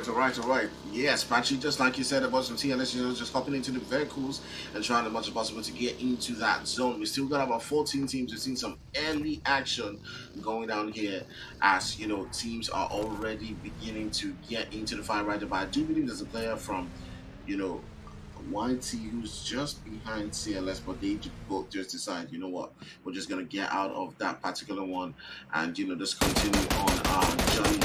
The boys from Relegation starting to take on shots onto the boys from Outsiders, and this is a very, Patrick, this is a very tough one for the boys from Outsiders because coming into this game, they were currently sitting outside that top eight, and they need this point. They need like a 30, they need like 30 points, okay, like their 30 bump to get themselves in, into that the conversation right now if they're going to qualify. I know it's a really tough one for them. They're one of the great teams, who have been able to showcase, what they're capable of. So they need to be going in for, those skills right here. So we shouldn't be seeing them run away from fights. We should be seeing them trying as much as possible to take on those fights to get those kill points. But now they've lost one player, so it will be very tough for them. But they actually need to, brace up and be taking on teams right now quite early on.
Yeah, exactly. YT trying as much as possible to see if they can get themselves some eliminations onto the boys, some outsiders who are currently within those buildings. You can already see Rasta trying as much as possible to get into that position where Bunny is currently situated at. He's in a tough spot because Bunny might be able to use the height advantage or the hill advantage on him and take him out right there. We're curious to see how this one actually does play out for the boys from outsiders. As Rasta is currently, situated just at the bottom of that hill right there. And either Bunny or Willie might be able to spot him and take him down and get that first stock. It's a very, very dangerous position for Rasta right there. It will be curious to see how he's able to handle this particular one. If Pintua and Wanda can actually provide the cover that's needed for him to be able to take down just two players. It's a very dangerous one. I'm not really sure, how it's going to work in their favor, but let's see how it goes. The boys from Outsiders have got to be extremely sharp, at any given moment right now to be able to win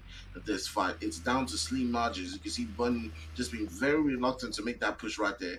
But now Willie's coming with the boss, and I do believe they're trying to provide some sort of cover as they make their push, as it makes his rotation all the way in. So Willie is now rotating into those buildings right there. He's gotten an angle. He has an angle on Rasta. You do see the other players also making the rotations as well. And this is where things are now becoming dangerous. Now Wonder's sights have been taken off Rasta. And Willie might be able to tell him. But Willie has come into the side of Rasta. And Rasta might be able to get a knock. And Willie does go down to Pitois. And all of a sudden, the boys from outsiders are still trying as much as possible to hold things down here. Apache, it is looking super dangerous, but outsiders still somehow put it in the fight as the boys from YT push on to the location.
Ooh, the boys from Outsiders trying as much as possible to provide a defense right there. As the boys from Active Gaming up on that hill, coming in with a third party and looking to take the players right there out. Did you see the boys from Active Gaming just approaching right there onto two other players right there as they do take down Rasta and they're making a push right there onto that location. And you do see Ted Bundy getting a knock onto the boys from Mighty right there as Wanda and two players right in this building are trying as much as possible to hold things down. There's also the boys from CLS who are rotating around the same region.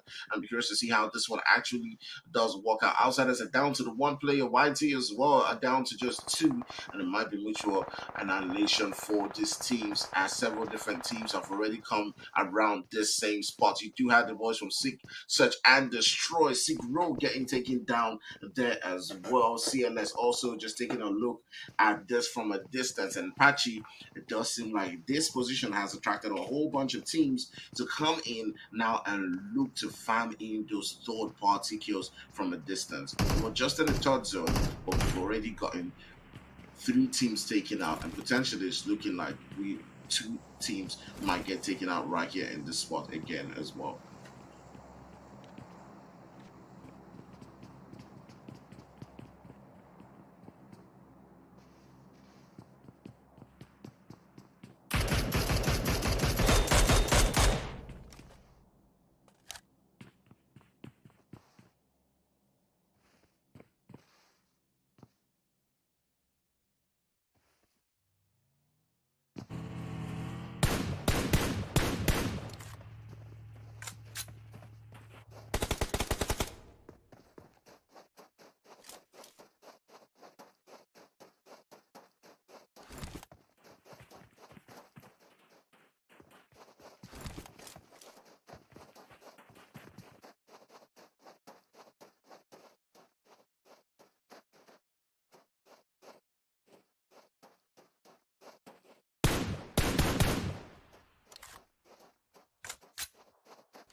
All right, a couple of CLS players getting taken out by Active Gaming right there, as you do see them farming on the shots from a distance and, reducing the amount of players that they do have. So Active Gaming currently looking quite good in this particular game, having 7 kills to their name so far, as they are currently just taking, teams out from this lobby. Now we're down to 11 teams right here, and we're taking a look at the boys from Zeus and Horse. Zeus, another team that do need to continue to perform in this particular game, but Horse Esports being that stumbling block. As you can see, River already beginning to push onto this region right here. He's about to get that number. My goodness.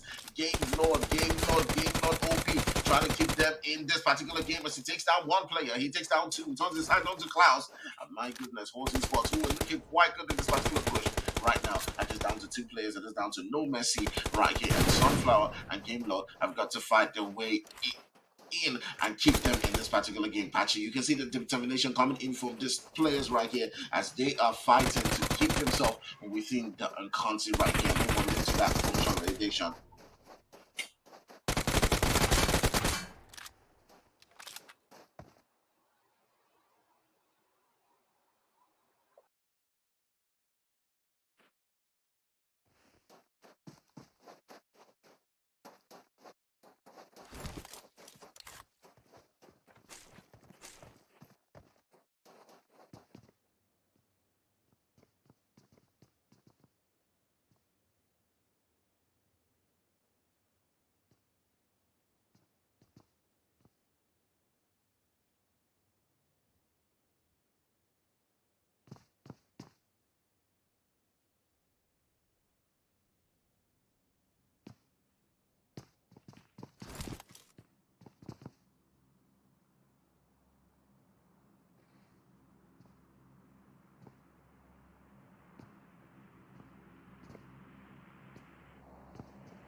All right, yeah, still looking quite good.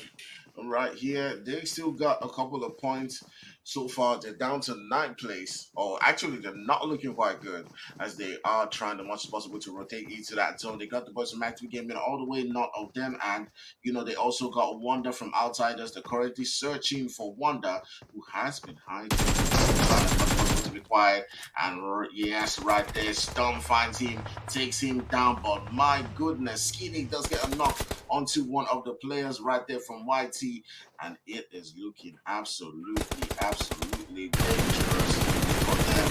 Was Maximilian now turning the sights onto the last YT player, Joker, as he does leave his teammate and heads all the way into that zone, but boom, he gets blown up right there and sent into a lobby. So we're down to 6 teams left, and woo, Patchy, this particular map is finishing quite quickly as the teams are getting taken down left, right, center.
Man, the two teams, Active Gaming and the boys from Citizens, looking quite strong in this one. Going into that final fight, these are two teams, who we're talking about before the beginning of the game, who needed to keep themselves within this particular spot. They needed as much as possible to continue to rack those points to qualify onto the next stage right here. You can already see them beginning to take on the fights right there as the shots are going on to Ninja, and the boys from Citizens are now beginning to push onto the spot. It's a 3v3. Skinny has already been knocked down. So right now it's a 2v.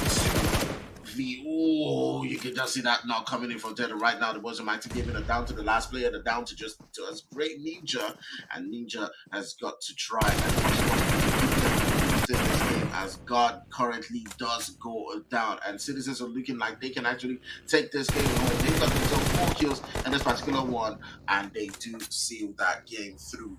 All right, the boys from Citizens finishing that particular one, getting themselves 6 kills along the way, and that winner chicken dinner. But the boys of Active Gaming getting 10 kills and finishing in second place. So lovely gaming all through from all these teams, and I'm curious to see how that lines up in that entire leaderboard and who qualifies into the next phase. Yeah, absolutely, absolutely. Definitely waiting to see what Citizens had to offer. Good to see them coming up and taking that chicken dinner. Some nice kills in the pocket. Active Gaming finding a good slot in position number 2, and of course, Dark finding themselves in the top 3 once again. Congratulations to Citizens. Wow, that was a good match. You know, everybody performed, especially Horsey Sports came in, did what they had to do, came in 4th place. Citizens came in 1st place. I know they're fraggers, so congratulations to them. Guys, what are your thoughts? Give me your highlights of this match, Patchy. Well, this match took a little bit of time to really pick up, and things definitely didn't seem as quickly as maps number 1 and 2. Things took a bit of time to take off, but once they got off, things were getting really, really crazy. I really enjoyed how a lot of the teams were making sure that the third parties were coming through, that they were keeping their sights tuned on a lot of the surrounding teams. They were very aware of that fact. It definitely plays a big role in a map like Miramar. And then, of course, I have to give it to Citizens. I mean, I've believed in them pretty much since the beginning of today's matches. I knew that they were going to come in with something today, and they did. They finally found their chicken dinner right towards the end there. Great for them to come through with that. It was a hard-fought one. It was a very difficult end game, and I think, I think everyone will agree with me that that end game was really what we were waiting for to see. That was the chaos that we were waiting for, all that time in the beginning of nothing really happening all too much really paid off at the end there, where we just saw the teams being put to the test, things going crazy. I mean, the Molotov usage was great, the smokes were going down, the teams were active and aware, making sure that they were covering the backs, covering all the angles, keeping themselves alive, and trying to take down as many teams and players along with them as they could go. Definitely. Now, Agfire, what was the highlight of this match for you? There were a couple of it. Number one was, that fight coming in between the boys from Outsiders and YT, YT making that push.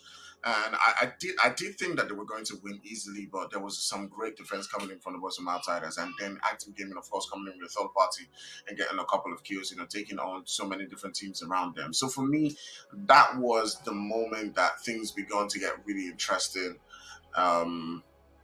I think, of course, again, there was a moment where a player took 11 down through a Molotov vehicle and then also, knocked him down while he was trying to drive him. It was like, stop, you're not going anywhere. Come over here. Yeah, that was an interesting moment too. Definitely. I did enjoy that moment as well. I was like, there's no way he's gonna get away with this. They're gonna gun him down and make that car explode. That was a good moment to watch. Now let's take a look at the MVP. Let's see who took it this time. There were a lot of fraggers this time around. Wow, who was No Mercy? Congratulations on your MVP. You got a damage of 740, 6 elimination, and survival time of 21 minutes and 20 seconds. Agfire, what are your thoughts on this pick right here? Yeah, I mean, great stuff coming in from him. We do see, the performances just, being absolutely crazy coming in from Inkosi Esports. We did see them, almost get taken out, when they got attacked. I forgot what team that was actually. But they were in a very dangerous situation and they were trying as much as possible to keep themselves in the game, but they were playing spoilers and No Mercy. My goodness, 6 eliminations, just trying as much as possible to just play spoiler today. I think at the end of the day, if they're not on top of the entire leaderboard, I would be very, very surprised if they don't end up being on top of both today and the overall leaderboard. I mean, they might. Now let's take a look at the match ranking. They might be on top of the overall leaderboard for this week. Yeah, I mean they did frag out a lot, honestly, so they should be at the top. Um, first place is Active Gaming with a total of 22 points, and the winner chicken dinner team Citizens, they follow closely with a total points of 21, Horsey Sports with 20, Dark Esports with 14, the Outlaws Predators with 10, Train to Fraggy Sports with 8, Cyclone Shield Sports with 6, EST with 5, and of course we're going to move on to the next page. But before we do that, Patchy, let us know your thoughts on everybody's performance. It seems like everybody's, pretty tight knit for this match, even though they didn't necessarily have consistent gameplay throughout all three matches. For this match, they were pretty close. Let me say the top three were pretty close. So, what are your thoughts on that? Yeah, I mean, it's just to reiterate to here our culprits once again. I mean, top four, just look at them: Active Gaming, Citizens Esports, Halls Esports, and Dark Esports. These have been the guys who have been performing today. All matches, every single one of them. It's been one of these guys making something happen. We saw Dark Esports in match number 1. We've been watching Active Gaming and Halls Esports run wild. Halls Esports been really, really active and busy here. We've been talking about them running disruption, and that's exactly what they've been doing. The confidence coming from them, very nice to see, just moving around, doing what they do, getting some kills, and really disrupting the gameplay, making it difficult for the other teams. Active Gaming, of course, they've been very, very strong. We spoke about them already, and of course, it's no surprise to see them doing so well, especially even beating out the Citizens in terms of points. Even though the Citizens got their chicken dinner, just those eliminations coming through for Active, doing exactly what the name suggests and keeping active. Then, of course, it's just these teams repeat performing here. The rest of the teams, of course, doing their best to try and keep up and catch up. You can see the Outlaws doing really well, getting those double-digit points. Train to Frag not too far behind, getting a mirrored placement and elimination point score there to get themselves 8 points. Cyclone Shield definitely been trying to do very well. A team that I identified as maybe being a team that could potentially come through with some points and maybe give us something to look out for. Definitely teetering on the edge there, because of course we are looking for those top 16 teams as to see who they're going to be, and of course that means every point counts. For the likes of Cyclone Shield, definitely getting those 6 points is not going to be meaningless. It'll definitely be interesting to see what the rest of the overall scoreboards and whatnot are going to look like towards the end. Just to see who's actually going to be moving through, because that is at the end of the day what we are looking for. Of course, moving on to that second page, we do see the rest of the teams that are picking up points here and there. Search and Destroy, Outsiders, Unseen Invaders, all picking up 3 points apiece. We got Zeus XYT and Craze with 2 points apiece, and then Nightmare and Rolling Nation not finding anything for themselves here in match number 3. Yes, and these teams, they did try their best. White Sea was not able to perform in this match as well. So, their chances of going to a promotion relegation are not that high. But we do give everybody props for their efforts in trying to get there, and trying to be as consistent as the other teams. Active Gaming, has proven to be one of the more balanced teams, as is Horsey Sports, because they can frag out, and they obviously can also get the placement points, which is why they are at the top of this leaderboard. So yeah, congratulations to Active Gaming as well. They're pretty consistent, and oh, here's the overall rankings. Let's go. Of course, Actfire, there you go. There's your team right there, Horsey Sports. In first place for the overall ranking of the week with 63 points. Just, you know what, Actfire, you go ahead and break this down, because I know you're super happy right now. All right, yeah. So Horsey Sports staying in that first position, obviously, getting themselves 63 points, being absolutely outstanding, today. And as well as the boys from Citizens, remaining consistent as well, getting themselves 45 points right there. And Dark Esports, another team, that performed quite well, getting themselves 38 points. Search and Destroy also getting 35 points, as well as the boys from Active Gaming, who did grab themselves a lot of points in this last game that we just watched, getting themselves 34 points. Trying to frag, putting in the work as well, getting themselves a couple of eliminations right there, getting themselves 27. The Outlaw Predators, who we did expect to see a lot from, getting 21 points, and EST getting 19. We did see them, try as much as possible to battle today and see, some moments coming in from them. Now we'll be moving on to the next page.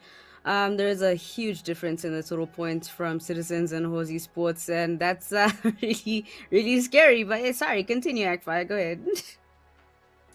All right, so taking a look at the second page, we do have the boys from Rolling and Nightmare both sitting down at 17 points, and Cyclone Shield. We did see, some, glimpses of great performances, especially that moment where they took out the boys from Active Gaming in the first game, and we did see them, try as much as possible to continue, to grab those eliminations. But their placement points were really poor throughout today. As you can see, they gathered only 3 placement points in the entire games, and they weren't able to move themselves up. But just below them, you have the bottom outsiders who were hoping to see them gather a lot more points. It'll be curious to see how they do position in the overall leaderboard. But I did hear, actually, I was incorrect. It wasn't just 8 teams that were going to qualify. I do believe it's actually 16 teams that are going to qualify away from the country. So we'll take a look on the overall leaderboard and see how that one works out. Yes, let's take a look at the overall leaderboard just to see who will be making it. It is the top 16. My bad. I've also been a bit confused there. But of course, we have Navi Africa, Citizens Esports, Greedy for Kills, Active Gaming, Horse Esports, The Nightmare Esports, The Outlaws Predators, Gold Diggers. This is just the first page of every team that's going to be making it to promotion relegation. Navi Africa is a team that I've believed in since the beginning, so I'm not surprised that they came out on top. Patchy, what are your thoughts on all the teams that have made it this far? Yeah, I mean, it is exactly as you say. Not a surprise for a lot of these teams. Not a surprise to see Navi there. You've talked about them. They're strong. They have definitely performed that. I mean, just the fact that they were able to outperform just about everyone on the leaderboard right now, 166 points, just making themselves the king of the overall leaderboards after 8 weeks of play.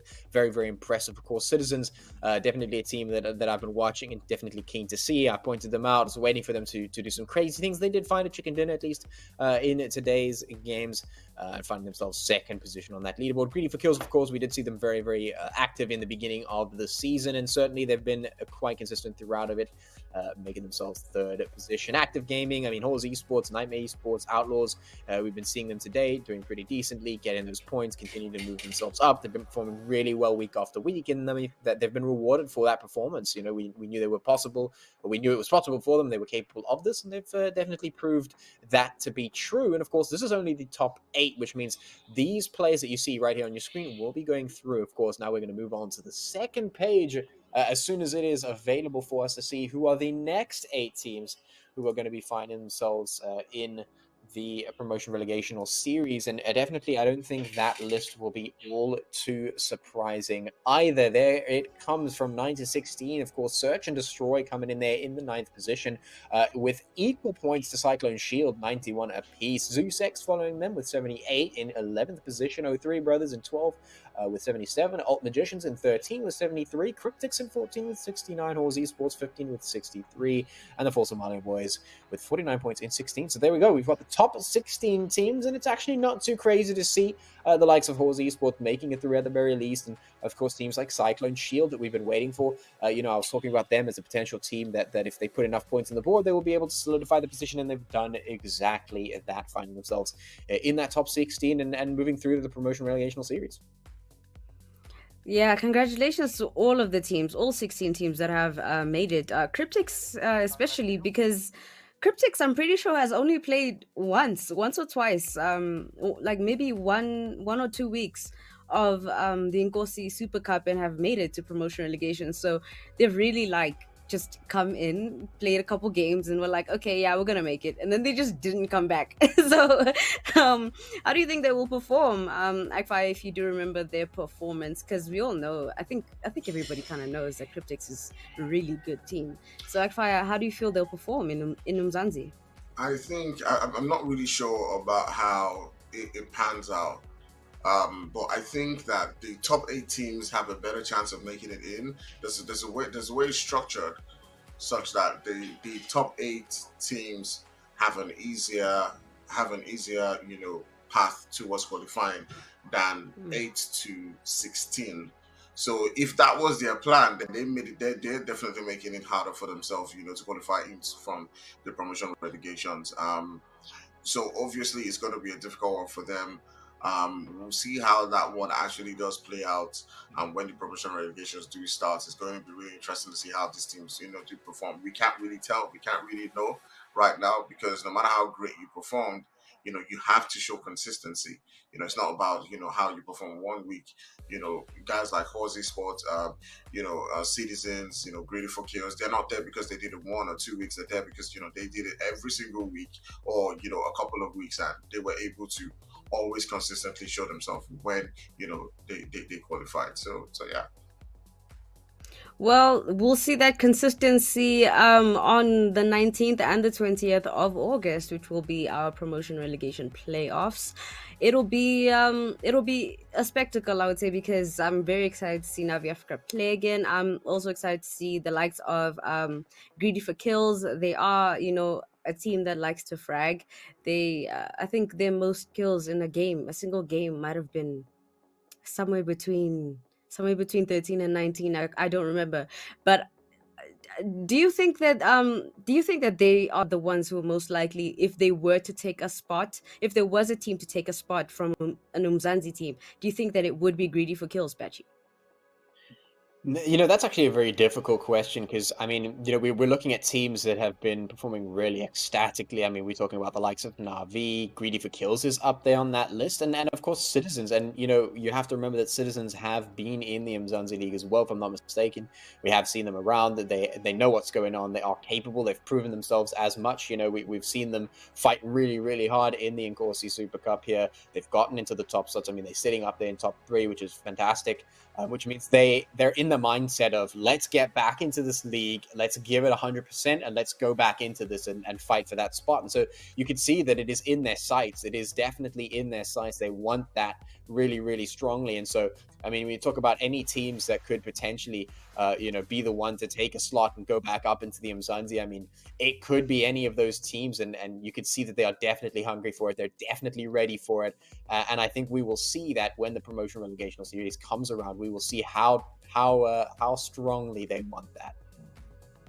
Yeah, and I think a team that does really want it as well is Active Gaming. I saw they played this last map, Miramar, and it would be crazy to think that based off of one map that that they can take it. But I enjoy how they do change their play style. So like a lot of the time, and you can see that there's a lot of good communication between the team, especially when they were camping out YT, while YT was camping out that one outsiders player. They waited and they just waited and waited, and then they finally took out that team. They took out Cyclones when they tried to third party everybody. They just play really, really, really well. So I think that they will probably be the team that adapts, maybe the best, or one of the teams that adapt the best to the Umzansi teams as well. Yeah, like I don't know, but who do you have your bets on? Who do you have your bets on at 5? Who do you think would adapt the best to all the Umzansi I think teams? definitely Navi. I think Greedy for Kills, Horse Sports, right out the back. I think that those three definitely are going to qualify. I think Citizens as well has a chance, except something happens. You never really know. Citizens and Active Gaming. I think that I think if I was to bet on 5 teams, it would be those guys. Um, there's also a chance for O3, although they didn't find themselves in the top 8, so it's going to Mm. be a lot more difficult for them. I think CLS as well. So yeah, those are the teams that probably my money's on.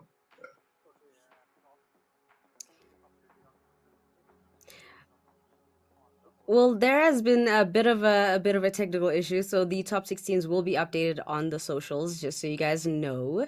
There was a bit of a score issue. I think it might have been with Horsey Sports. So apologies for that, but it will be updated on the socials just for clarity. Sorry about that. But Patchy, who do you have your bets on? You know what? to say Citizens Gaming look like they really want this. Maybe I'm a little bit biased, but I obviously haven't been there, seeing them play and watching them drop down. I know how heartbreaking that is, and just looking at how hard they've worked to get back into it, how strong that they're looking. I definitely have to say that I'm keen to see them get back, and I think they then definitely have a really, really good shot, and I'd like to see it. Only Citizens? Is that it? No. I mean, of course, there's a lot of teams are going to be promoting, right? Like, a lot of teams are going to be. Don't get me wrong. There's a lot of teams that are going to be making it up. But you asked who I got my money on. That's the team I'd place my money on. But that's at least that's the team that I'd very much like to see get it up. I think a lot of the teams deserve it. I mean, Backfire's already mentioned the teams that have been working really hard. We're talking about Navi. We're talking about Reaver Kills. You mentioned them yourself, Pesley. They have definitely worked hard. They've definitely put on a great show and showing us that they deserve to get into this promo series, and they're going to get their shot at making it up to Umzansi. And so, when those scoreboards get released on the socials, we'll know all exactly which teams are going to be making it through, and then we get to feast our eyes on the teams that desperately want to have that shot at making it up into those big leagues. Now let's talk about a bit about the Umzansi leagues as well. I want to know the Umzansi teams. Well, we haven't really gotten the list of teams, but like in terms of their play style and what to expect, what advice would you give the Inkosi teams of what to expect from the Umzansi teams? Because we do know that the Umzansi teams are slightly more skilled and everything like that, Pachi. Yeah, well, I mean, you have to be really prepared for the drops. One of the things that we've seen sometimes when the promo relegation series comes around is that a lot of the Inkosi teams, they kind of just go in, they drop, and then they realize, hold on, the rest of these Umzansi teams have a specific place that they drop every time. They're pretty good at playing there, and we don't really want to mess with that. And sometimes we get these weird hot drops where you don't really know. So doing a little bit of research on the drop positions, that's a big one. Making sure you know where those teams are most likely going to be hovering around. You definitely want to keep an eye out, especially for the stronger teams, the teams that you think are going to give you the most issues in terms of play style and in terms of their ability. You definitely want to avoid them, find a different spot to go to. So sometimes placement can be a bit of an issue. So doing a bit of research in that front is very, very useful. And then, of course, looking at potential play styles, potential strategies to employ on maps, definitely going to be a lot more structured in terms of what the Umzansi players are going to try to do. And you can definitely find yourself getting outflanked or outmaneuvered if you're not careful to track what they're doing. You have to make sure you keep an eye on them and see what it is they're trying to achieve, because usually they're trying to get something happening. And especially some of the more confident teams will try and just get you confused and catch you off guard and take you out really quickly. So you have to be prepared for that. Definitely. So I will be looking out for all of these teams. We will see you on the 19th and the 20th. I have been Paisley. This is Agfire, Patchy. Thank you for watching. And this has been the Inkosi Super Cup Season 5. Good night.